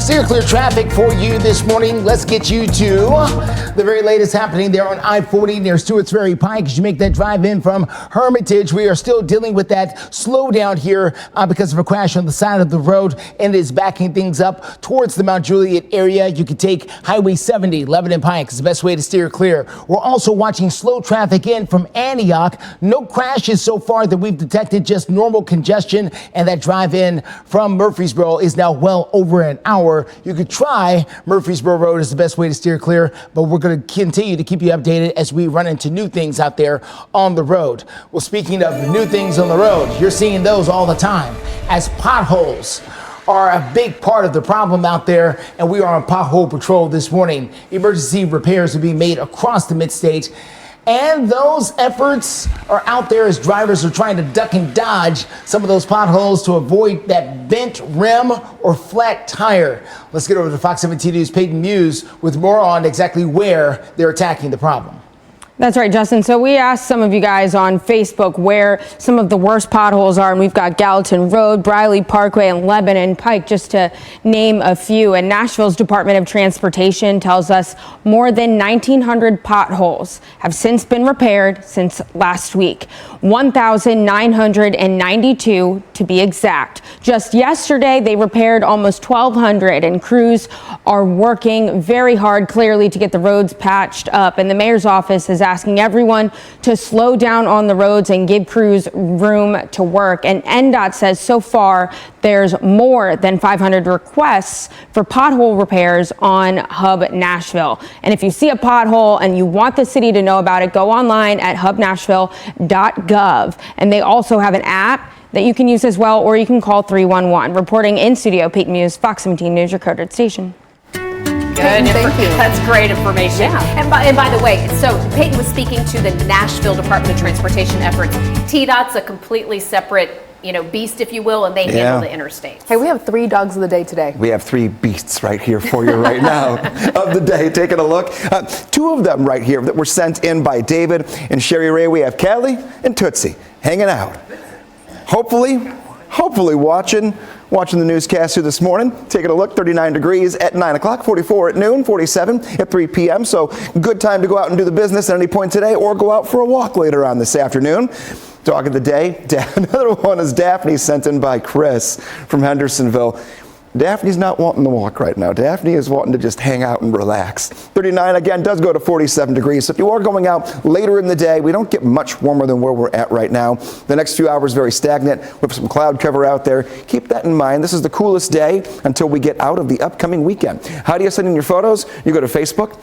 You go to my page right there, meteorologist Greg Bobus. You find that right at the top. It's pinned at the top. That picture. You can submit your dog, where you're from, or maybe even a little story you might want to tell. And you can see your four-legged friend right here on Fox 17 News this morning. Forecast, I've added some degrees to a few of the days at the end of the week. Nighttime and daytime, 45 this afternoon, 59 tomorrow, 61 on Friday, and 65 degrees on Saturday. I have taken Thursday night, Friday night, and Saturday night and made them much closer to the 40-degree mark. So a lot of good things happening there. But Sunday, rain does move in. A new look at future track on that potential timing. We're still 5 days out. Coming up in the next check of your forecast. Pushing for a cure. We're going to update you on this particular story regarding the call to action by those impacted by cancer. Wednesday, Emmy win. Right now, we want to get straight to breaking news because Russia's defense ministry says Russia and Ukraine, they have each exchanged 195 prisoners of war. Now, they say this swap happened just this Wednesday morning, so we're continuing to get some new updates about this. The announcement, though, I can tell you, comes a week after Russia accused Ukrainian forces of shooting down a military transport plane carrying Ukrainian prisoners of war. Ukraine confirmed a prisoner swap was set to happen that day, but said it had been called off. We'll work on getting this story up on fox17.com. Erica, thank you. 7:24 right now. We have a new clinic on West End that is helping people who may be struggling with their mental health. Yeah, this family care center is offering treatment for adults as well as children and families. Now, each of their clinics are prepared to perform a relatively new treatment called transcranial magnetic stimulation. Okay. TMS. All right. Well, staffers say it works sort of like MRI and uses magnetic pulses to simulate areas of someone's brain that controls their mood. So if you or someone you know is suffering with mental health, you can go to fox17.com and click on this story to find out how you can take advantage of some of the new technology out there. Also in your community this morning, dozens of cancer patients and survivors, along with their families and caregivers, making their voices heard. They all went to the state capitol yesterday to ask lawmakers to help reduce the impact of that deadly disease. This is something that we told you in advance of yesterday morning right here on the show. Now, this is all part of the annual Cancer Action Day. It's an event hosted by the American Cancer Society to call on lawmakers to focus on cancer laws. Now, the group is asking Tennessee lawmakers to allocate around $13 million there to make sure that they can help kids stay away from things like e-cigarettes. Unfortunately, big tobacco markets, they spend over $280 million in Tennessee annually on marketing, and we know that companies like Juul have intentionally marketed to children and youths. Michael, by the way, went on to say that about 19% of the young people in Tennessee use e-cigarettes. Well, let's check in on your forecast. Greg Pope is standing by with a look at how your Wednesday is shaping up. Yes, and here's a look at Doppler radar, and things have calmed down significantly in the last hour, and they weren't even that disoriented to begin with. But taking a look, those little specks of green that we're seeing now, most of that is not making it to the ground. We had a couple of light sprinkles that were out there, but how do I know that they're not making it to the ground? Look, when I zoom in closer, I'm going to show you something here. This is right around the area where we have the National Weather Service radar. So you look around in every direction and everything kind of beams out away from it. Almost a little blue sunshine here for you. The radar is so fine-tuned right now. We're trying to find anything that it can in the atmosphere. We're looking pretty good. Don't expect rain today. I expect rain to move in for the upcoming weekend. So I'm letting this roll through. Wednesday, Thursday, Friday, Saturday, all 4 of these days, including today, feel free, make your plans. But here's Saturday, 8 p.m. Going into Sunday, everything changes a little bit. Temperatures drop during the day, and rain starts overnight into the morning hours. 5 a.m., beginning to make its way into Tennessee, and then by the time we get a little bit later in the morning, into the afternoon, showers pick up. Here's 3 p.m., and this will linger into the evening, and even a few showers possible overnight into Monday morning. That is our next weather maker on tap. Until then, sunshine comes back out tomorrow. 7:27 is the time. Let's take a quick look at what we're dealing with here. This is going to be I-40, very close to Stewart's Ferry Pike, as we continue to deal with that slowdown over there in that area. Hopefully they can get it cleared out of the way here shortly, because it is causing a backup back towards Mount Juliet there in that area. We're also dealing with a major slowdown on I-24 coming in from the Antioch area. We're going to give you an update with fresh drive times, and some of them are rather long, coming up in a few minutes. The farmers are back and they're looking for love. Mitchell Kolinsky is a contestant on the new season of Farmer Wants a Wife. He's from right here in the mid-state. He's going to join us live to talk about why he and some other farmers want a wife. Coming up in a few minutes, I'll tell you what people and business owners here in the Gulch are saying about a lane collapse that happened here yesterday afternoon on Division Street. I love your dress. Oh, thanks. You're watching Fox 17 News This Morning, your Code Red station. New this half hour, I'm following the death of young Ariel Rose. This morning, I will take a look at some of the questions that remain in the case. And waking up this morning here, no real problems, but some cloud cover has crept back in. I will find out when the clouds get out of here, and we could be seeing 60 degrees as we go into the first week of February. That's coming your way in your Cookeville forecast. Still clear traffic takes us to I-40, where a tow truck is about to arrive and hopefully tow a big problem out of the way. We're going to tell you where else we're facing some slowdowns. And we do want to start by thanking you for waking up with us here on a Wednesday morning. For Fox 17 News, I'm Erica Glover. And I'm Jennifer Waddell. We've always got you covered live through 9 a.m., 7:31 right now. And Fox 17 News investigates. Updates right now as 2 people charged in the connection to the death of Ariel Rose are set to show up in court this morning. Yeah, so we're getting some more updates. This does come after a year-long investigation in which Ariel died from fentanyl toxicity. Our Fox 17 News' Amanda Chin joining us in studio with what we can expect today. Hi, Amanda. Good morning, Jen and Erica. Well, it's been a long time coming for Ariel Rose's family, as they have been calling for justice since she died in November of 2022. Ultimately, the 2 caring for her when Ariel died, officers found her unresponsive, and they'll be held accountable. Melissa Sutton and Jesse Mashburn were indicted on first-degree murder charges. They both are expected to appear in court for the first time for their arraignment. Now, investigators say the 2 had been watching Ariel at High Road Place, a transitional housing facility in North Nashville. Family members tell me the aunt who had custody of the toddler dropped her off at High Road to be with her father and grandmother.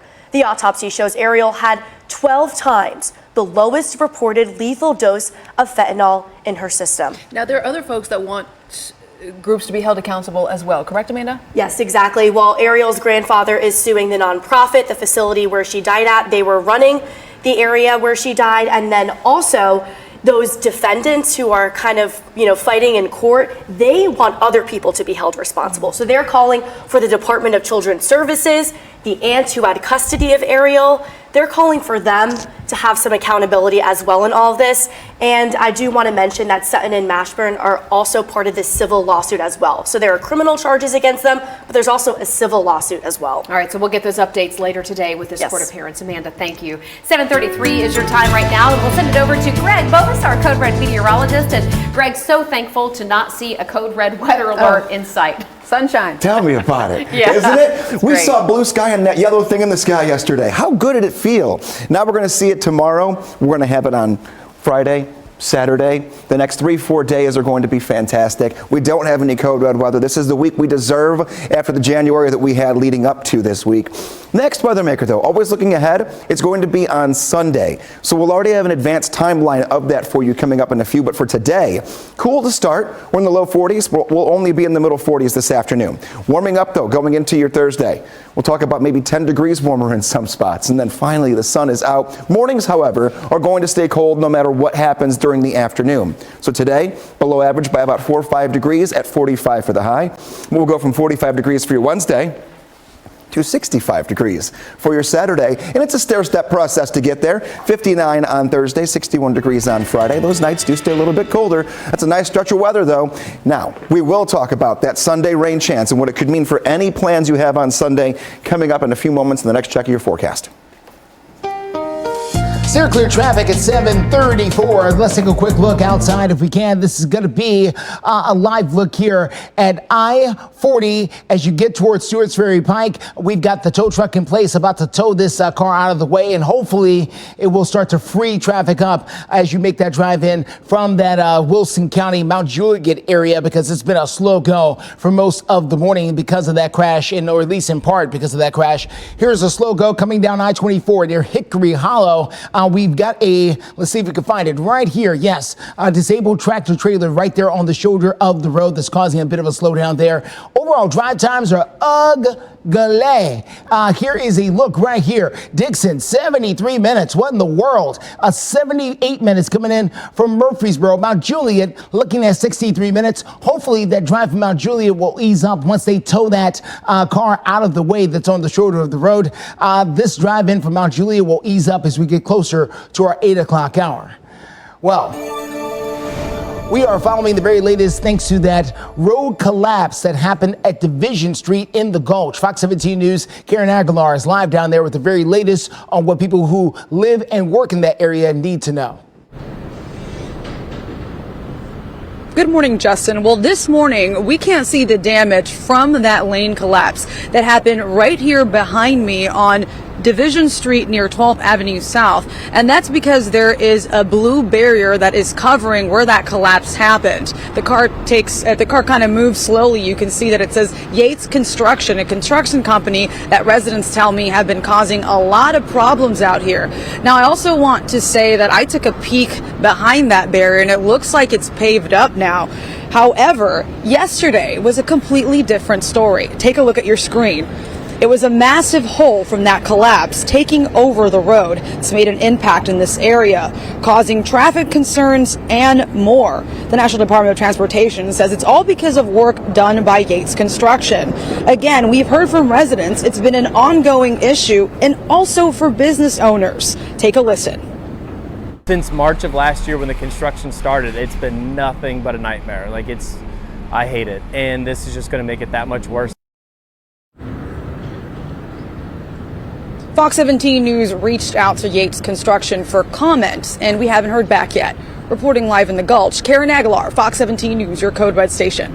Okay, Karen, thank you. Popping up all over town. We're going to have an update on those pesky potholes that are impacting so much of our mid-state. My neck, I can move it both ways. 7:39 is the time. In for a bumpy ride. Some mid-state drivers may call Music City Pothole City. That is because of a survey that was just released that says Nashville is ranked number 4 in the nation for pothole problems. People have had a lot of fun making memes lately of just how bad the potholes are around here, but it's a serious problem that can cause thousands of dollars in damage to your car if you don't already know that firsthand. So we were asking you over on Facebook, where do you think some of the worst potholes are? So let's take a look at what we are facing here with Fox 17 News. Peyton Muse, who's live to show us exactly where some of the trouble spots are. Yeah, so those on Facebook tell us that Gallatin Road, Briley Parkway, Lebanon Pike, and Charlotte Avenue are some of the worst spots in Nashville where there's potholes. Now, the city is working to fix those roads as quickly as possible. Potholes can be dangerous if you hit one on the road and sometimes even could cause injury depending on the driving circumstances. Now, Nashville's Department of Transportation tells us more than 1,900 potholes have been repaired since last week. Now, 1,992 to be exact. Just yesterday, they repaired almost 1,200, and crews are clearly working hard to get the roads patched up. And the mayor's office is asking everyone to slow down and give crews room to work. NDOT says so far there's more than 500 requests for pothole repairs on Hub Nashville. If you see a pothole and you want the city to know about it, go online at hubnashville.gov. They also have an app where you could submit there, or you can call 311. Reporting in studio, Peyton Muse, Fox 17 News, your code red station. 7:41 is the time. Let's take a look at your steer clear traffic. All right, we were just following that crash near I-40 at Stewart's Ferry Pike. We were dealing with a disabled car there after a bit of a crash earlier this morning. Thankfully, it's now moved out of the way, so we should be better, right? Right, Mount Juliet, right, Hermitage? We should be a little bit better over there in that area. We're going to find out soon, but we're glad to see that crash is gone. That is for sure in that particular area. Other than that, your drive times continue to be slow. Dickson at 73 minutes, Murfreesboro at nearly 80 minutes on that drive, Mount Juliet at 63 minutes in from the east side. A look at your forecast here. Let's just fast forward to the really good part of the weekend and then the part you have to know about. The good part is your Saturday, 65 degrees. Make your plans now, morning, afternoon, evening, early nighttime. You're good to go the entire time. Sunday, 55. Not cold by any means, but definitely rain chances are going to be there for us. The rain is going to start as early as 4 o'clock in the morning and then continue to increase in scope throughout the morning and into the afternoon. So if you're picking a day and you have the ability to do it, make sure that Saturday is the day you're picking. If you want to make sure you're going to be on the dry side, that rain will move in from north to south throughout late overnight into Sunday morning. All right, Greg, thank you so much. We're coming up on Fox 17 News this morning. Black History Month gets started in just a few hours. We're going to tell you how it's being celebrated right here in Music City. And Farmer Wants a Wife is back tomorrow night right here on Fox 17. We got first impressions, first dates, first look at what's in store with what a lot of people said was kind of an unsung hit last season, and an interview with yet another local farmer who's going to be the star of the show. He's from Mount Juliet. We'll talk to him in minutes.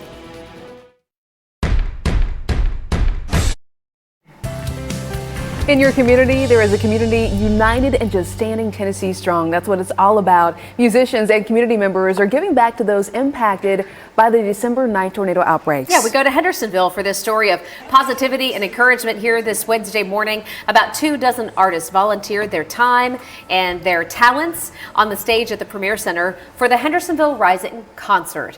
That tornado that came through in December damaged more than 137 businesses in Hendersonville alone, not to mention the parks that sustained about $700,000 worth of damage. Oh yeah, we've talked about that extensively. One of those businesses though, Jolly Ollie's, a longtime business there. The owner of the bar and restaurant says she saw $500,000 in damages and struggled with just finding a reason to go ahead and rebuild. Listen to this.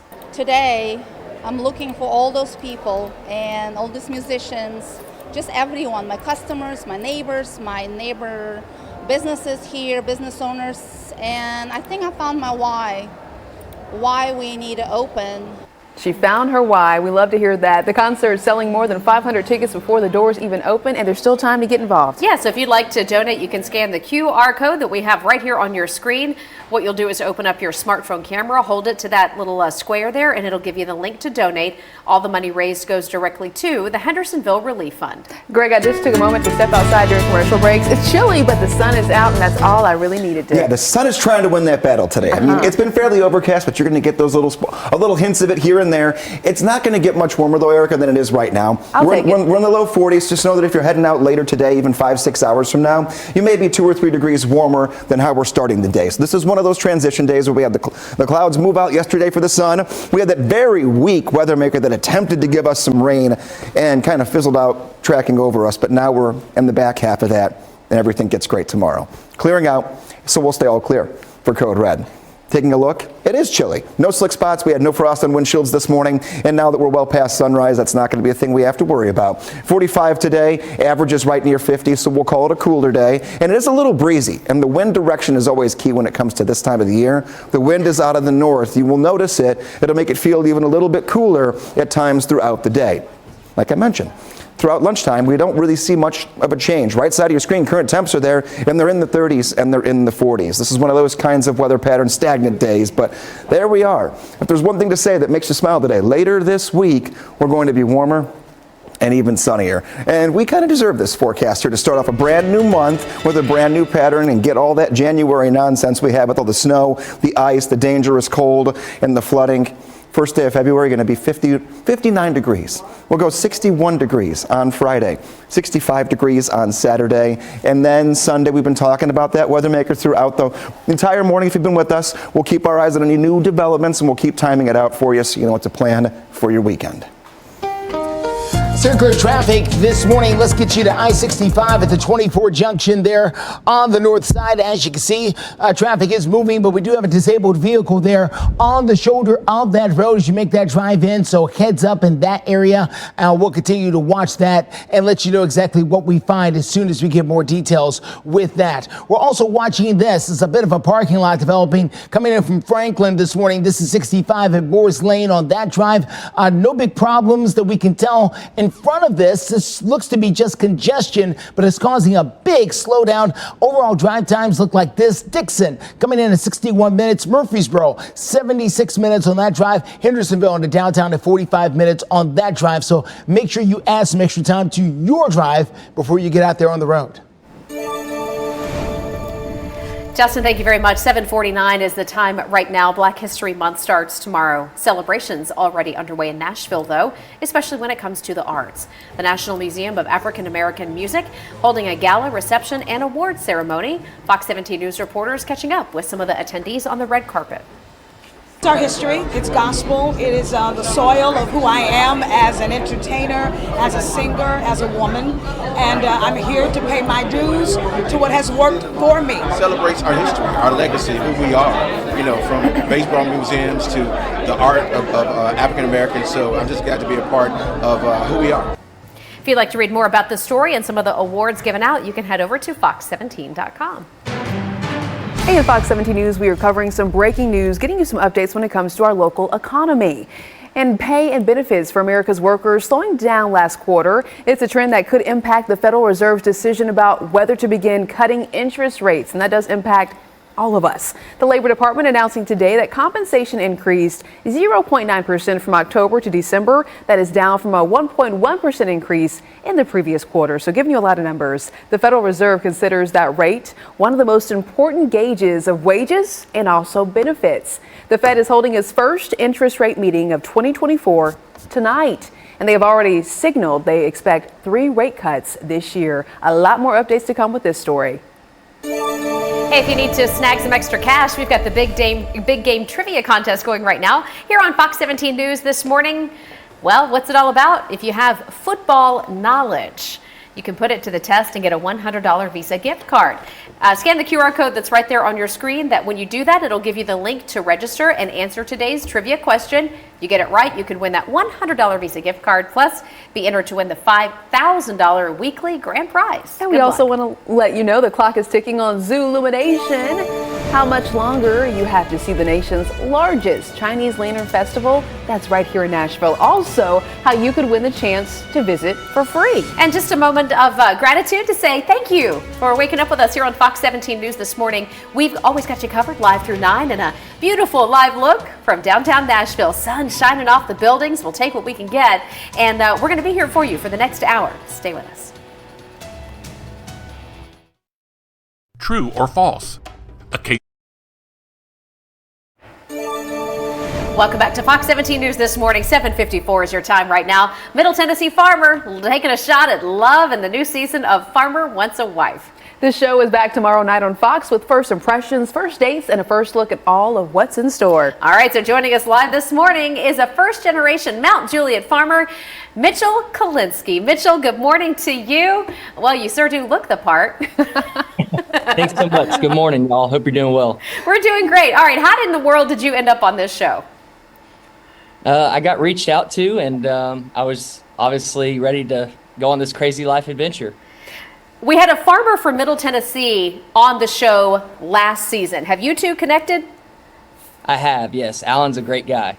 Mitchell, I have a question for you. What I loved about last season was watching some of the girls who not necessarily from the South, because I'm a Southern girl, and they were out there with the pigs and the horses, and they looked like they were lost. I mean, did you have a similar experience with any of the women this season, kind of feeling like, I don't know if this is for me? Yeah, sometimes these girls were like fish out of water. You know, they're not in these outdoor environments every day. So you're going to have to tune in and watch because it's a great show. All right, so what are you looking for before we let you go? What do you think would embody a farmer's wife? A woman that's really just ready to grow the farm with me. Again, I am a first-generation farmer, just got the farm this year, so really making it my own and excited to have a girl beside me to grow it with. All right, what's on the farm, by the way? Just curious. Horses and looking to get cattle here. Just got a lot of fencing to do. Okay, she's got to be ready to rein in that cattle and get it done. Roll up the sleeves Go and fishing. Get to work. Okay. Hey, thanks so much for joining us this morning. We can't wait to see what's in store on Farmer Wants a Wife. That's tomorrow night right here on Fox 17. And hey, want to let you know this is your last chance to see the nation's biggest Chinese Lantern Festival. You can scan the QR code on your screen right now to get some free tickets to go to Zoolumination. Those 2 free tickets will get you in this weekend. And by the way, this is the last weekend for Zoolumination. So scan that QR code right there. You can get those 2 tickets. And quick reminder, message and data rates might apply. We have to give you that disclaimer. And if you want the complete contest details, head to fox17.com. I'll tell you what, weather is going to cooperate for Zoolumination.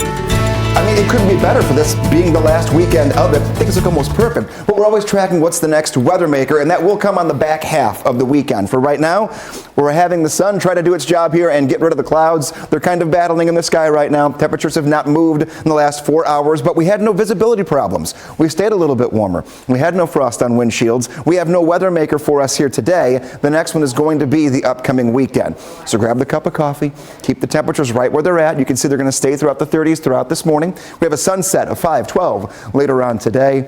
Sunday is the day we're going to be watching.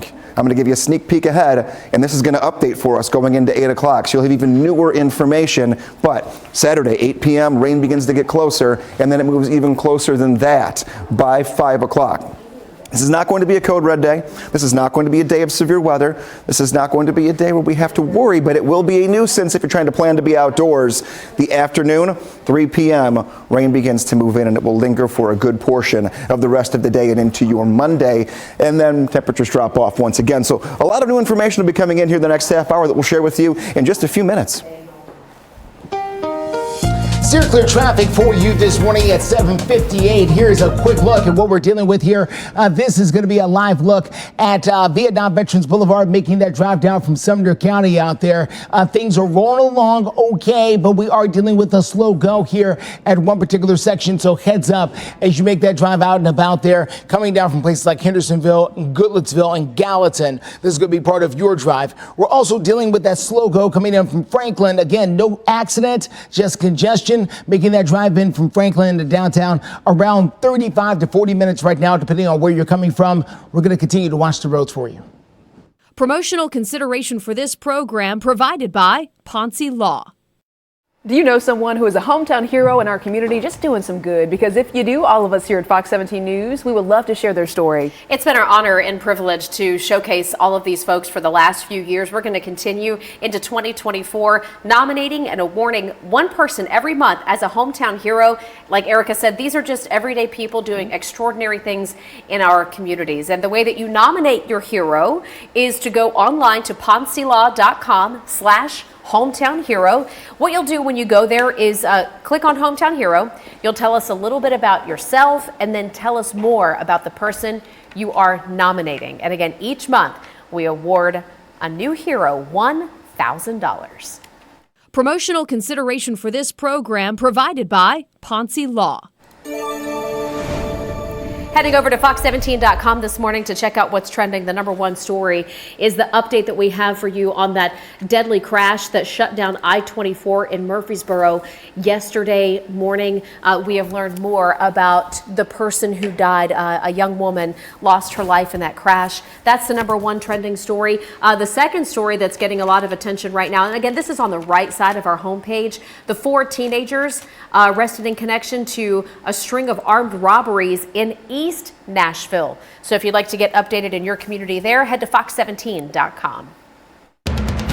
You're watching Fox 17 News This Morning, your Code Red station. Coming up, hear from the regional manager of a nearby gym who says he's frustrated after that lane collapse happened yesterday afternoon here on Division Street.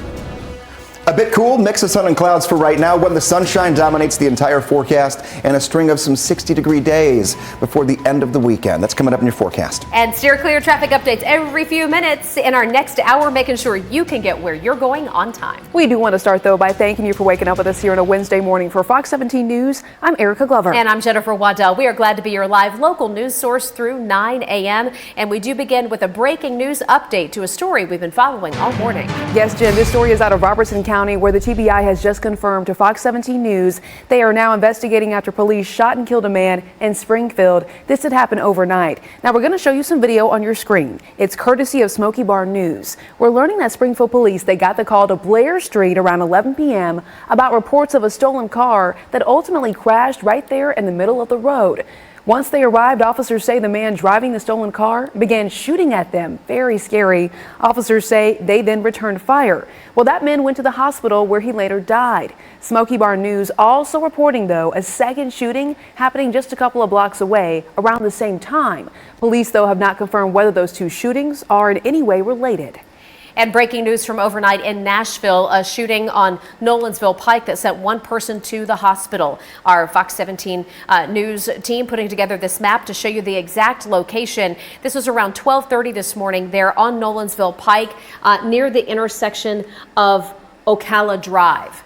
One person did go to the hospital. That person taken there in somebody else's car, not in an ambulance. Details limited right now, but we're working to get more. We'll keep you posted through the next 60 minutes.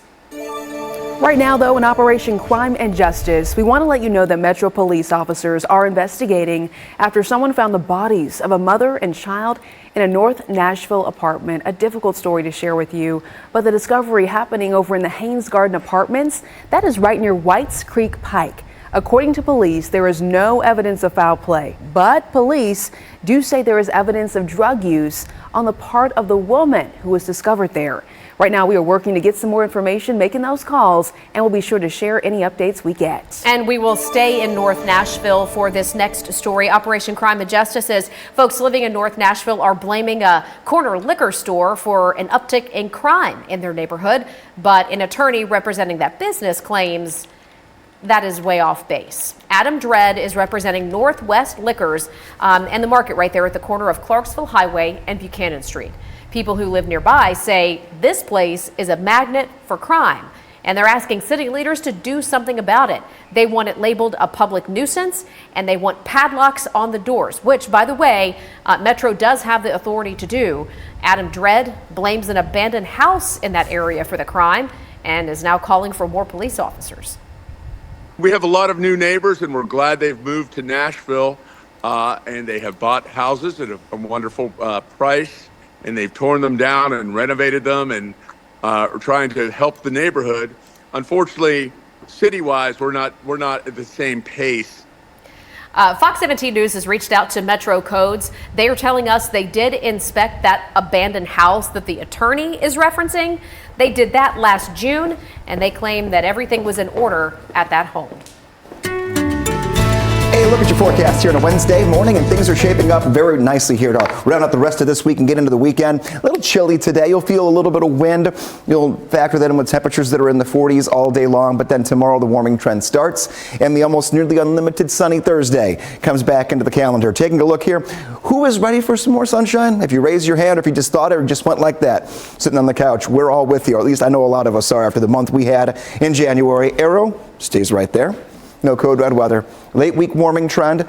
Weekend not perfect. Half of it gorgeous. Other half not so great. We'll take a look at a weather maker that moves in for Sunday coming up in 5 minutes. Right now, just what you need to know to get out the door. Below average temps all day long, but no slick spots, no frost on windshields. That was not a name of the game today because we have been a little bit warmer across the board than we were yesterday morning. There's your temperature outlook. So if you're getting some breakfast here right before you head out, temperatures will get into the middle 40s. By noon, as we go into lunchtime, the wind will pick up just a touch. A look at your 7-day forecast. In the last hour, I've added a degree or two to Thursday, Friday, and I might even add one more to Saturday. Look at that forecast. 45 today, but 59 tomorrow, and then 60s for Friday and Saturday. We will focus on Sunday in 5 minutes here. Track the potential timeline of incoming rain. Steer clear traffic for you this morning at 8:05. Quick look here on the east side of town. This is going to be I-40, very close to New Hope Road as you make that drive into town near the Wilson County, Davidson County line. Traffic is moving, but we are dealing with some congestion as you push your way through the Hermitage area there this morning. 52 minutes overall on the drive. This is much better than the drive we were facing about 20 minutes ago when the drive was around 70 to 75 minutes. So we'll deal with this instead. We're going to take a look on the south side coming up in just a few. We're also dealing with a road collapse. This happened Tuesday afternoon in downtown Nashville in the Gulch area, and now crews are trying to clear up that area and figure out what happened. Fox 17 News' Karen Aguilar live from the Gulch, where this is having an impact on those who work and live in that area.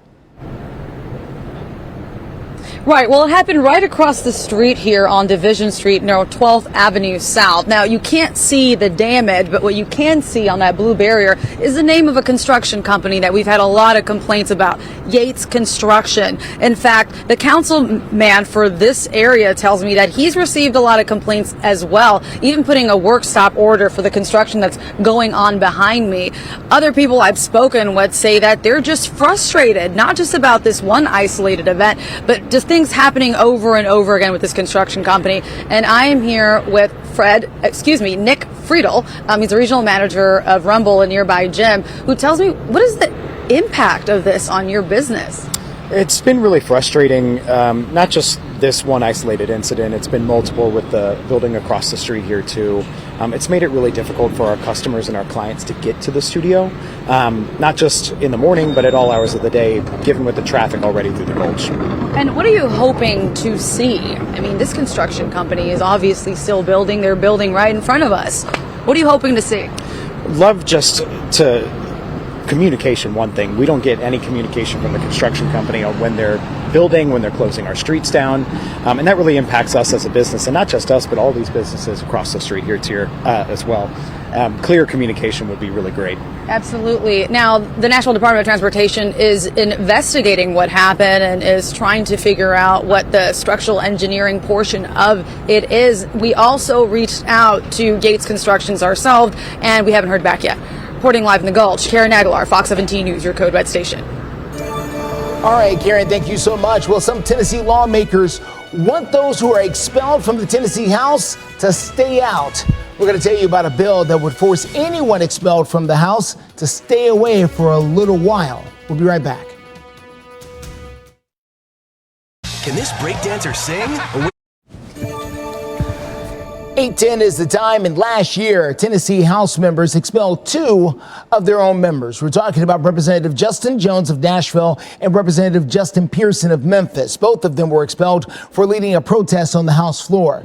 But both were also reappointed by both the city of Nashville and the city of Memphis and then reelected by voters. It all happened in a matter of weeks. But now there's a brand new bill that would mean both Pearson and Jones, if they were expelled again, would have to stay away from the House, and they could not run for their position again for another 4 years. That would go from anyone expelled from the Tennessee House or Senate. This bill is getting some pushback.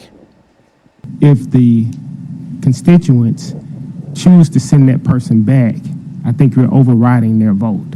And I think there's an issue of us overstepping their right and their will, the will of the people, because if they choose to send that person back because they didn't expel that person, the General Assembly did.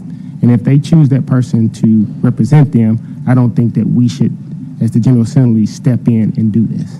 Obviously, we've got to pass it through this particular General Assembly, and it'll come back up again for a 2/3 vote, and then it goes to the citizens of Tennessee. So it's not the General Assembly making the decision of whether an individual can come back in. It would be the 7 million Tennesseans having the opportunity to go to the ballot box, whoever's registered to vote, for them to then be able to say, hey, this is what we want our Constitution amended to. Now, this bill did pass committee and will move on to face other committees, and I'm sure lots more debate to come.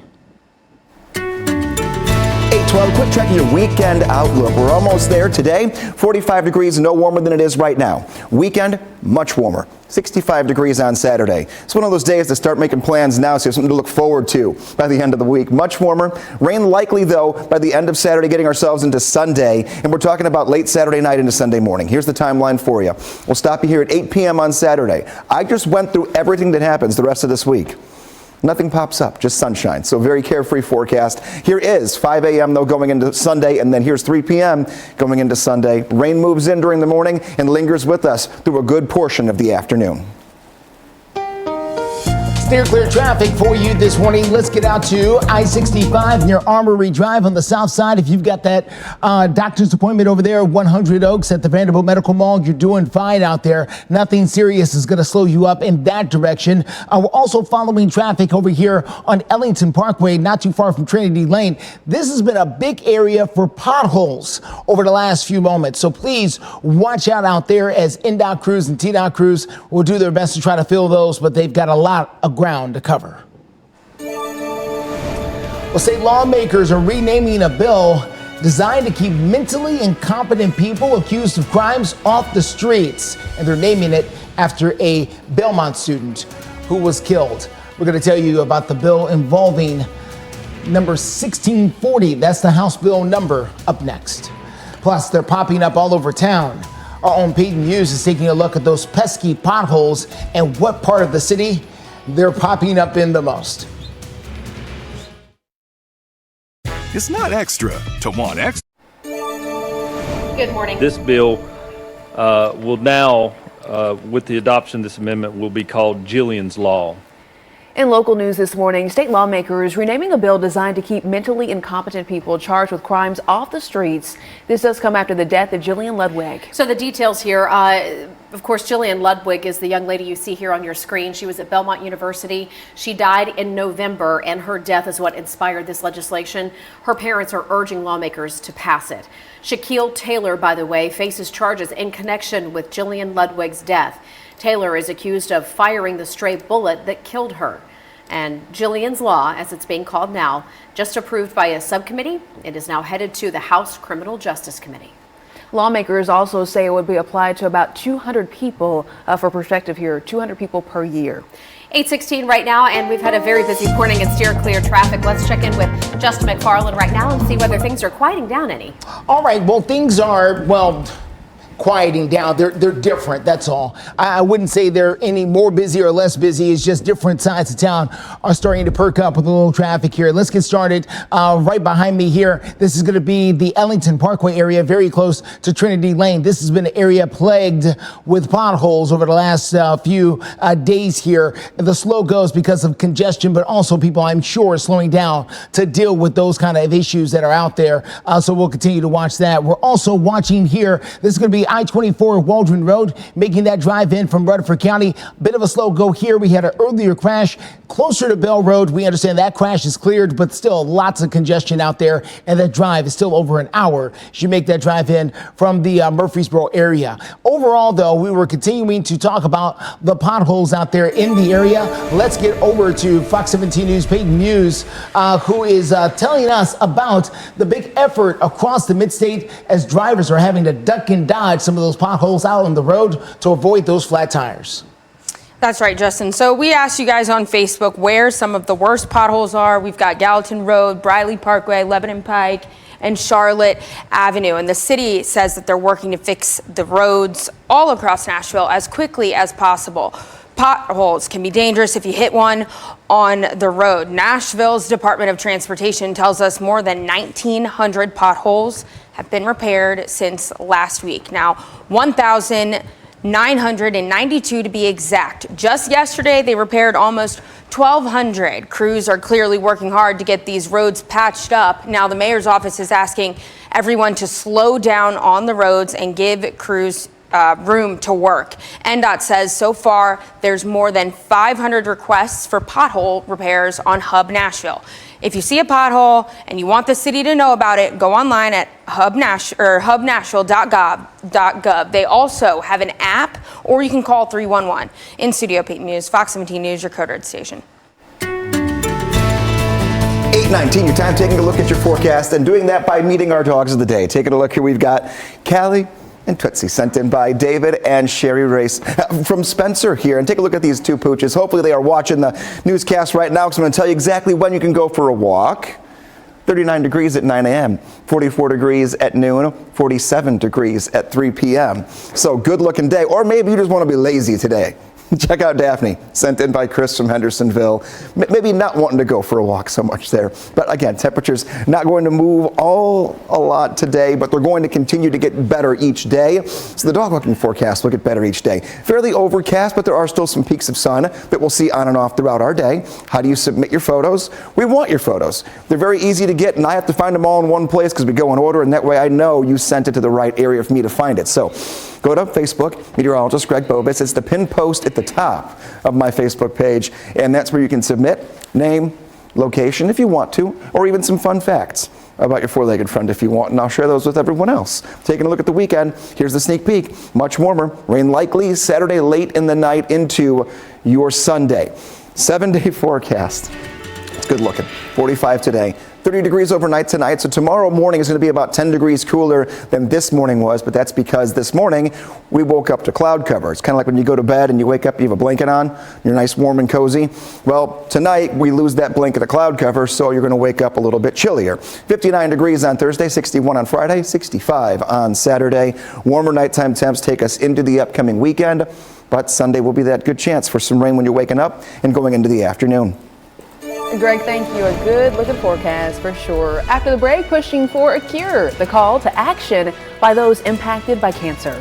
And a former Titans player on the way to history after he chooses to stay involved with football in a different role. That story coming up in about 2 minutes.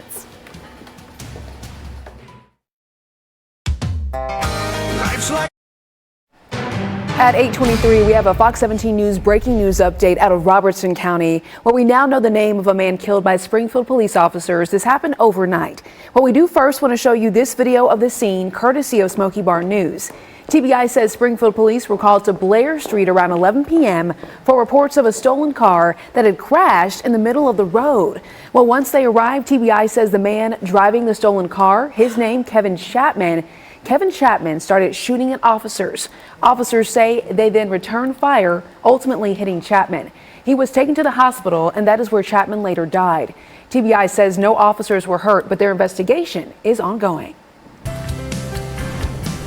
8:24 is the time. News from the community this morning. Dozens of cancer patients and survivors, along with their families and caregivers, are making their voice heard. They made their way to the Capitol to ask lawmakers for some help reducing the impact of the deadly disease. This is all part of the annual Cancer Action Day. This is something hosted by the American Cancer Society to call on our legislators to focus on laws related to cancer.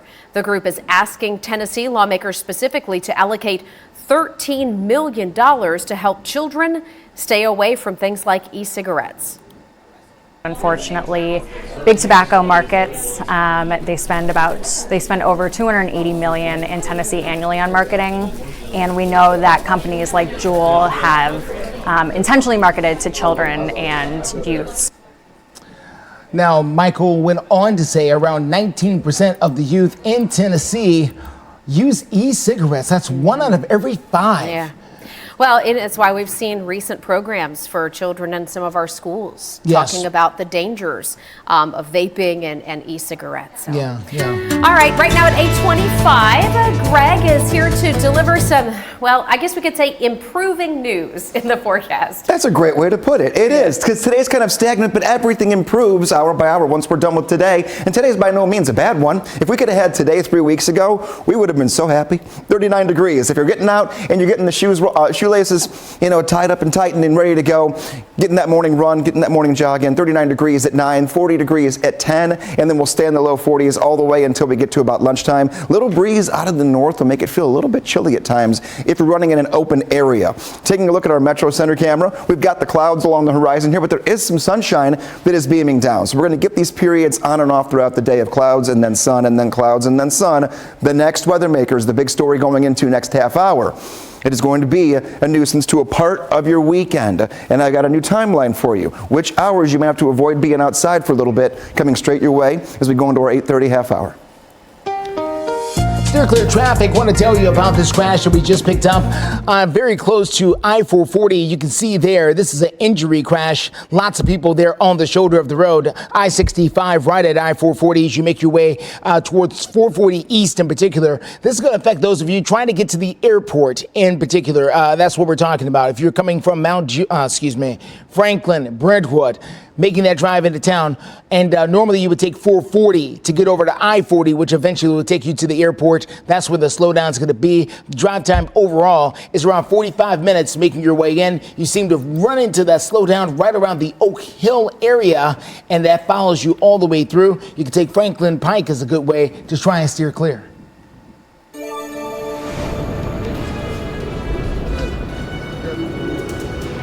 Coming up, hear what a councilman from this area in the Gulch where that lane collapse happened has to say.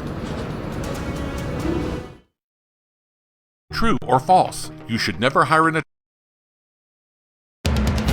You're watching Fox 17 News This Morning, your Code Red station. New in this half hour, we are following the death of Ariel Rose. This morning, we're taking a look at some of the questions that are still remaining in this case. Fox 17 News working to get answers. We had beautiful sunshine yesterday. Now it's a mix of sun and clouds at best. Taking a look at the forecast going ahead, we're going to work our way into a sunny streak and the biggest warm-up we've seen in months. That's coming up in your forecast. Steer clear traffic.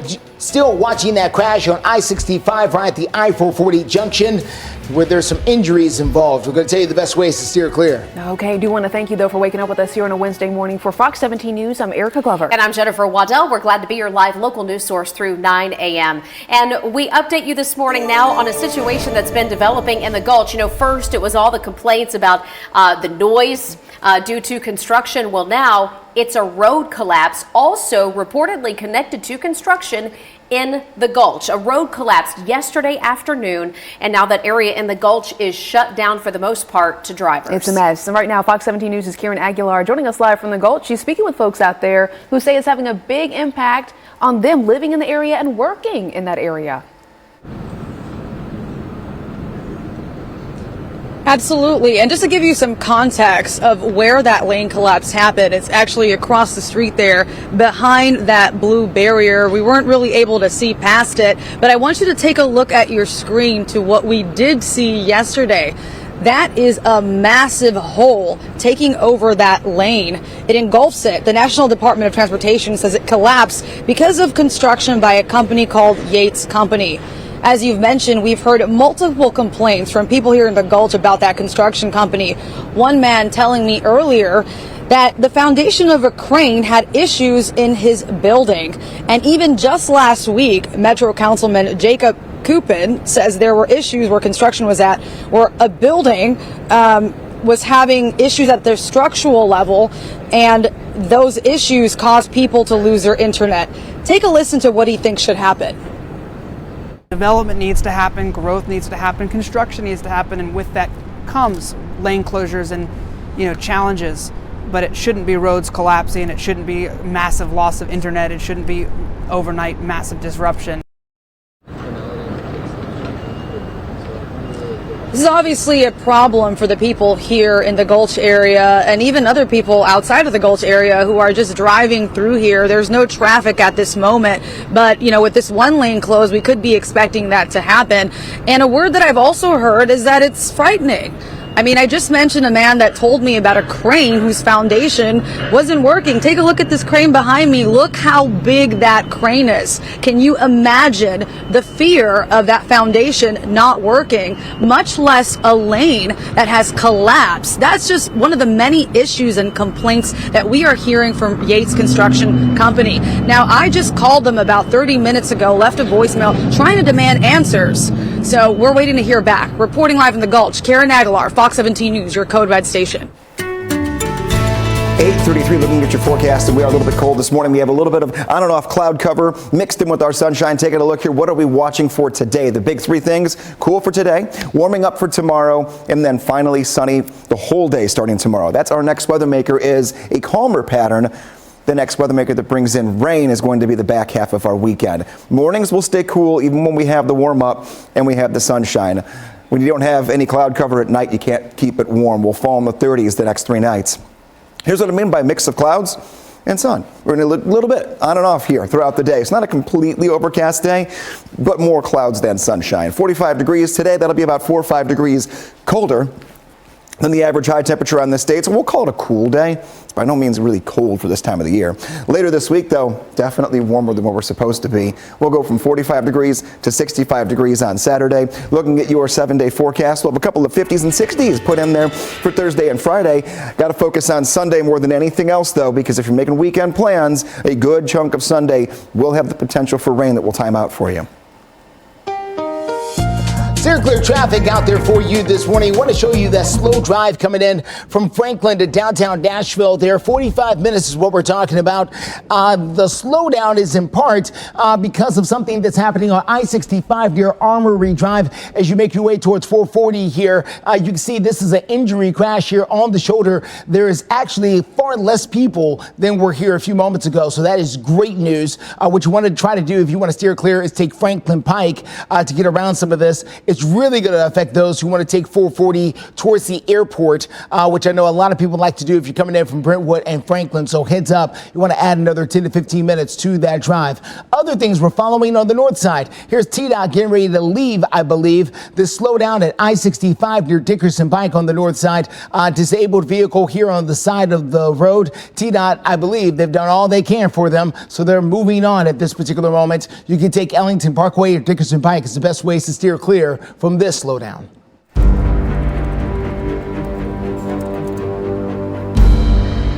Fox 17 News, we have spent more than a year investigating the death of Ariel Rose. Fentanyl killed a 23-month-old while staying at a transitional housing facility located over in North Nashville. So the question then, why did it take Metro Police more than a year to arrest someone for her death? We are constantly asking that question here at Fox 17 News. What we can tell you is that Metro Police opened a criminally negligent homicide investigation into her death back in November of 2022. Well, in December of 2023, officers then arrested these two, Melissa Sutton and then Jesse Mashburn, for first-degree murder. Sutton and Mashburn had been caring for Ariel when she died. A woman who lived at the facility says they would watch the toddler often, and that Ariel even called Sutton Mama. Now Ariel's family, they are demanding answers. Listen. You're dealing with people that are involved in drugs, and with people that are in drugs, witnesses disappear, people aren't reliable. You try to talk to them and they're too high to communicate, and that's kind of the reality of the situation. Here's what you need to know tonight, or Thursday rather, on Fox 17 News at 9. Amanda Chin, our reporter, she is going to be pushing for more answers. She's been on this story for a better part of a year now. Erica, thank you. 8:37 right now, and wanted to get you updated on some political headlines in Tennessee. Current State Representative Gloria Johnson is in the headlines because she is trying to make a bid for state Senate, and she's now broken the fundraising record for a Democratic Senate candidate. We understand more than 1 million donations in the last quarter. We have a $2.3 million total in all that she and her campaign have raised. By the way, she is wanting to take on Republican Senator Marsha Blackburn in this upcoming election. 8:38 right now. They are all over town. We've been hearing from you some of the worst spots for potholes. We'll get you updated on the work to get them fixed in minutes. When for the first time did Miss Sport 8:41 is the time, in for a bumpy ride for some mid-state drivers, as some are calling Music City Pothole City. Pothole Palooza. We're on pothole patrol. Yeah. Whatever you want to call it, it has really become a pain, not just to try to dodge in Nashville, but also the pain of the repairs. If you get a flat or you bent a rim. So this morning, Fox 17 News wanted to check in to see how the repairs are going. Let's get to Peyton Muse. She's taking us around the city, telling us some areas of emphasis that crews will be working on. That's right. So we asked you all on Facebook where you see the worst potholes. Now that's Gallatin Road, Briley Parkway, Lebanon Pike, and Charlotte Avenue. And Nashville's Department of Transportation tells us more than 1,900 potholes have been repaired since last week. That's 1,992 to be exact. And just yesterday, they repaired almost 1,200. And crews are clearly working hard to get the roads patched up. And the mayor's office is asking everyone to slow down and give crews room to do work. Now, NDOT says so far there's more than 500 requests for pothole repairs on Hub Nashville. And if you see a pothole and want the city to know about it, go online to hubnashville.gov. They also have an app, or you can call 311. Reporting in studio, Peyton Muse, Fox 17 News, your Code Red station.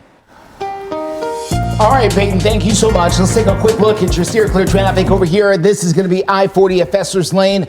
Just picked up this crash over here on the east side of town. Metro Police dealing with that. It is causing a bit of a slowdown. You want to use Elm Hill Pike or Lebanon Pike is the best way to steer clear. A quick look ahead to your sneak peek of your weekend forecast. 65 degrees on Saturday, 55 on Sunday. No rain for Saturday. However, Sunday, rain moves in. You can see the timeline right here, right side of your screen, 4 a.m. going into Sunday, and that chance increases. We'll take a look here in the next check of your Code Red forecast at an update of Future Track and kind of look at the entire map, hour by hour, of who gets the rain first and when it moves out. Well, coming up on Fox 17 News this morning, we're going to tell you how the city of Nashville is starting to celebrate Black History, which begins tomorrow across the country. Showing off the volunteer spirit, we'll tell you how you can help so many families impacted by the December tornado outbreak. Here in Nashville, we boldly flow. Welcome back. 8:45 is the time. A community united and standing Tennessee strong. Musicians and community members are giving back to those impacted by the December 9th tornado outbreak. Yeah, we have seen story after story of people helping people. Case in point, Hendersonville last night, about 24 artists donated their time and their talents to perform at the Hendersonville Rising concert. The tornado outbreak damaged about 137 businesses in Hendersonville alone, and so they had this concert last night, charging $55 for a ticket to show up and really take that money to help all of the people who are in need. Yeah, one of the businesses, Jolly Ollie's, the owner of the bar and restaurant, says that she saw $500,000 in damage and really struggled with finding a reason to rebuild. Today, I'm looking for all those people and all these musicians, just everyone, my customers, my neighbors, my neighbor businesses here, business owners, and I think I found my why we need to open. So the concert sold about 500 tickets. That was even before the doors opened. They sold more as people streamed in. They had the silent auction items, so they were able to raise money that way. More than $130,000 in all raised for the Hendersonville community. Well, we're checking in now with our Code Red meteorologist because warmer temperatures are in the forecast. We're talking 65 on Saturday. 65 on Saturday, could be even warmer than that. That's almost like a toned down estimate. I feel like it's time to grill out.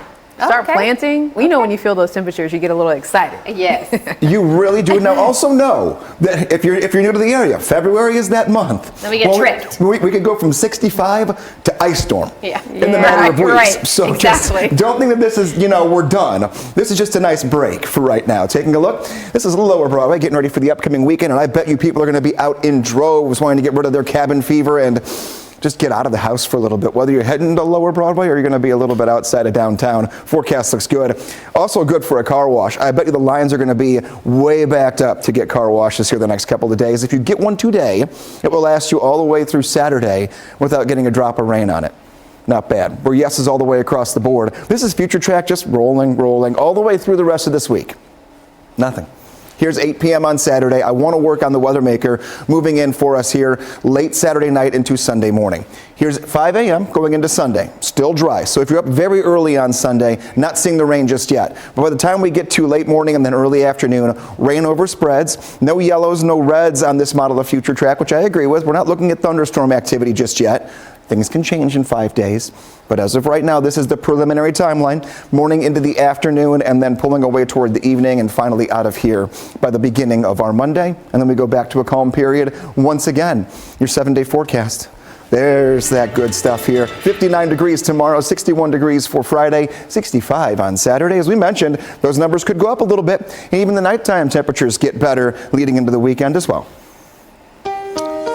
Clear, clear traffic out there this morning. Let's get you to I-65 at Armory Drive there on the south side of town. As you can see, traffic is moving okay, but we do have that crash over there on the shoulder of the road right before you get to I-440. You make that drive in. So heads up, Brentwood, Franklin, everybody coming in, trying to get to the airport there.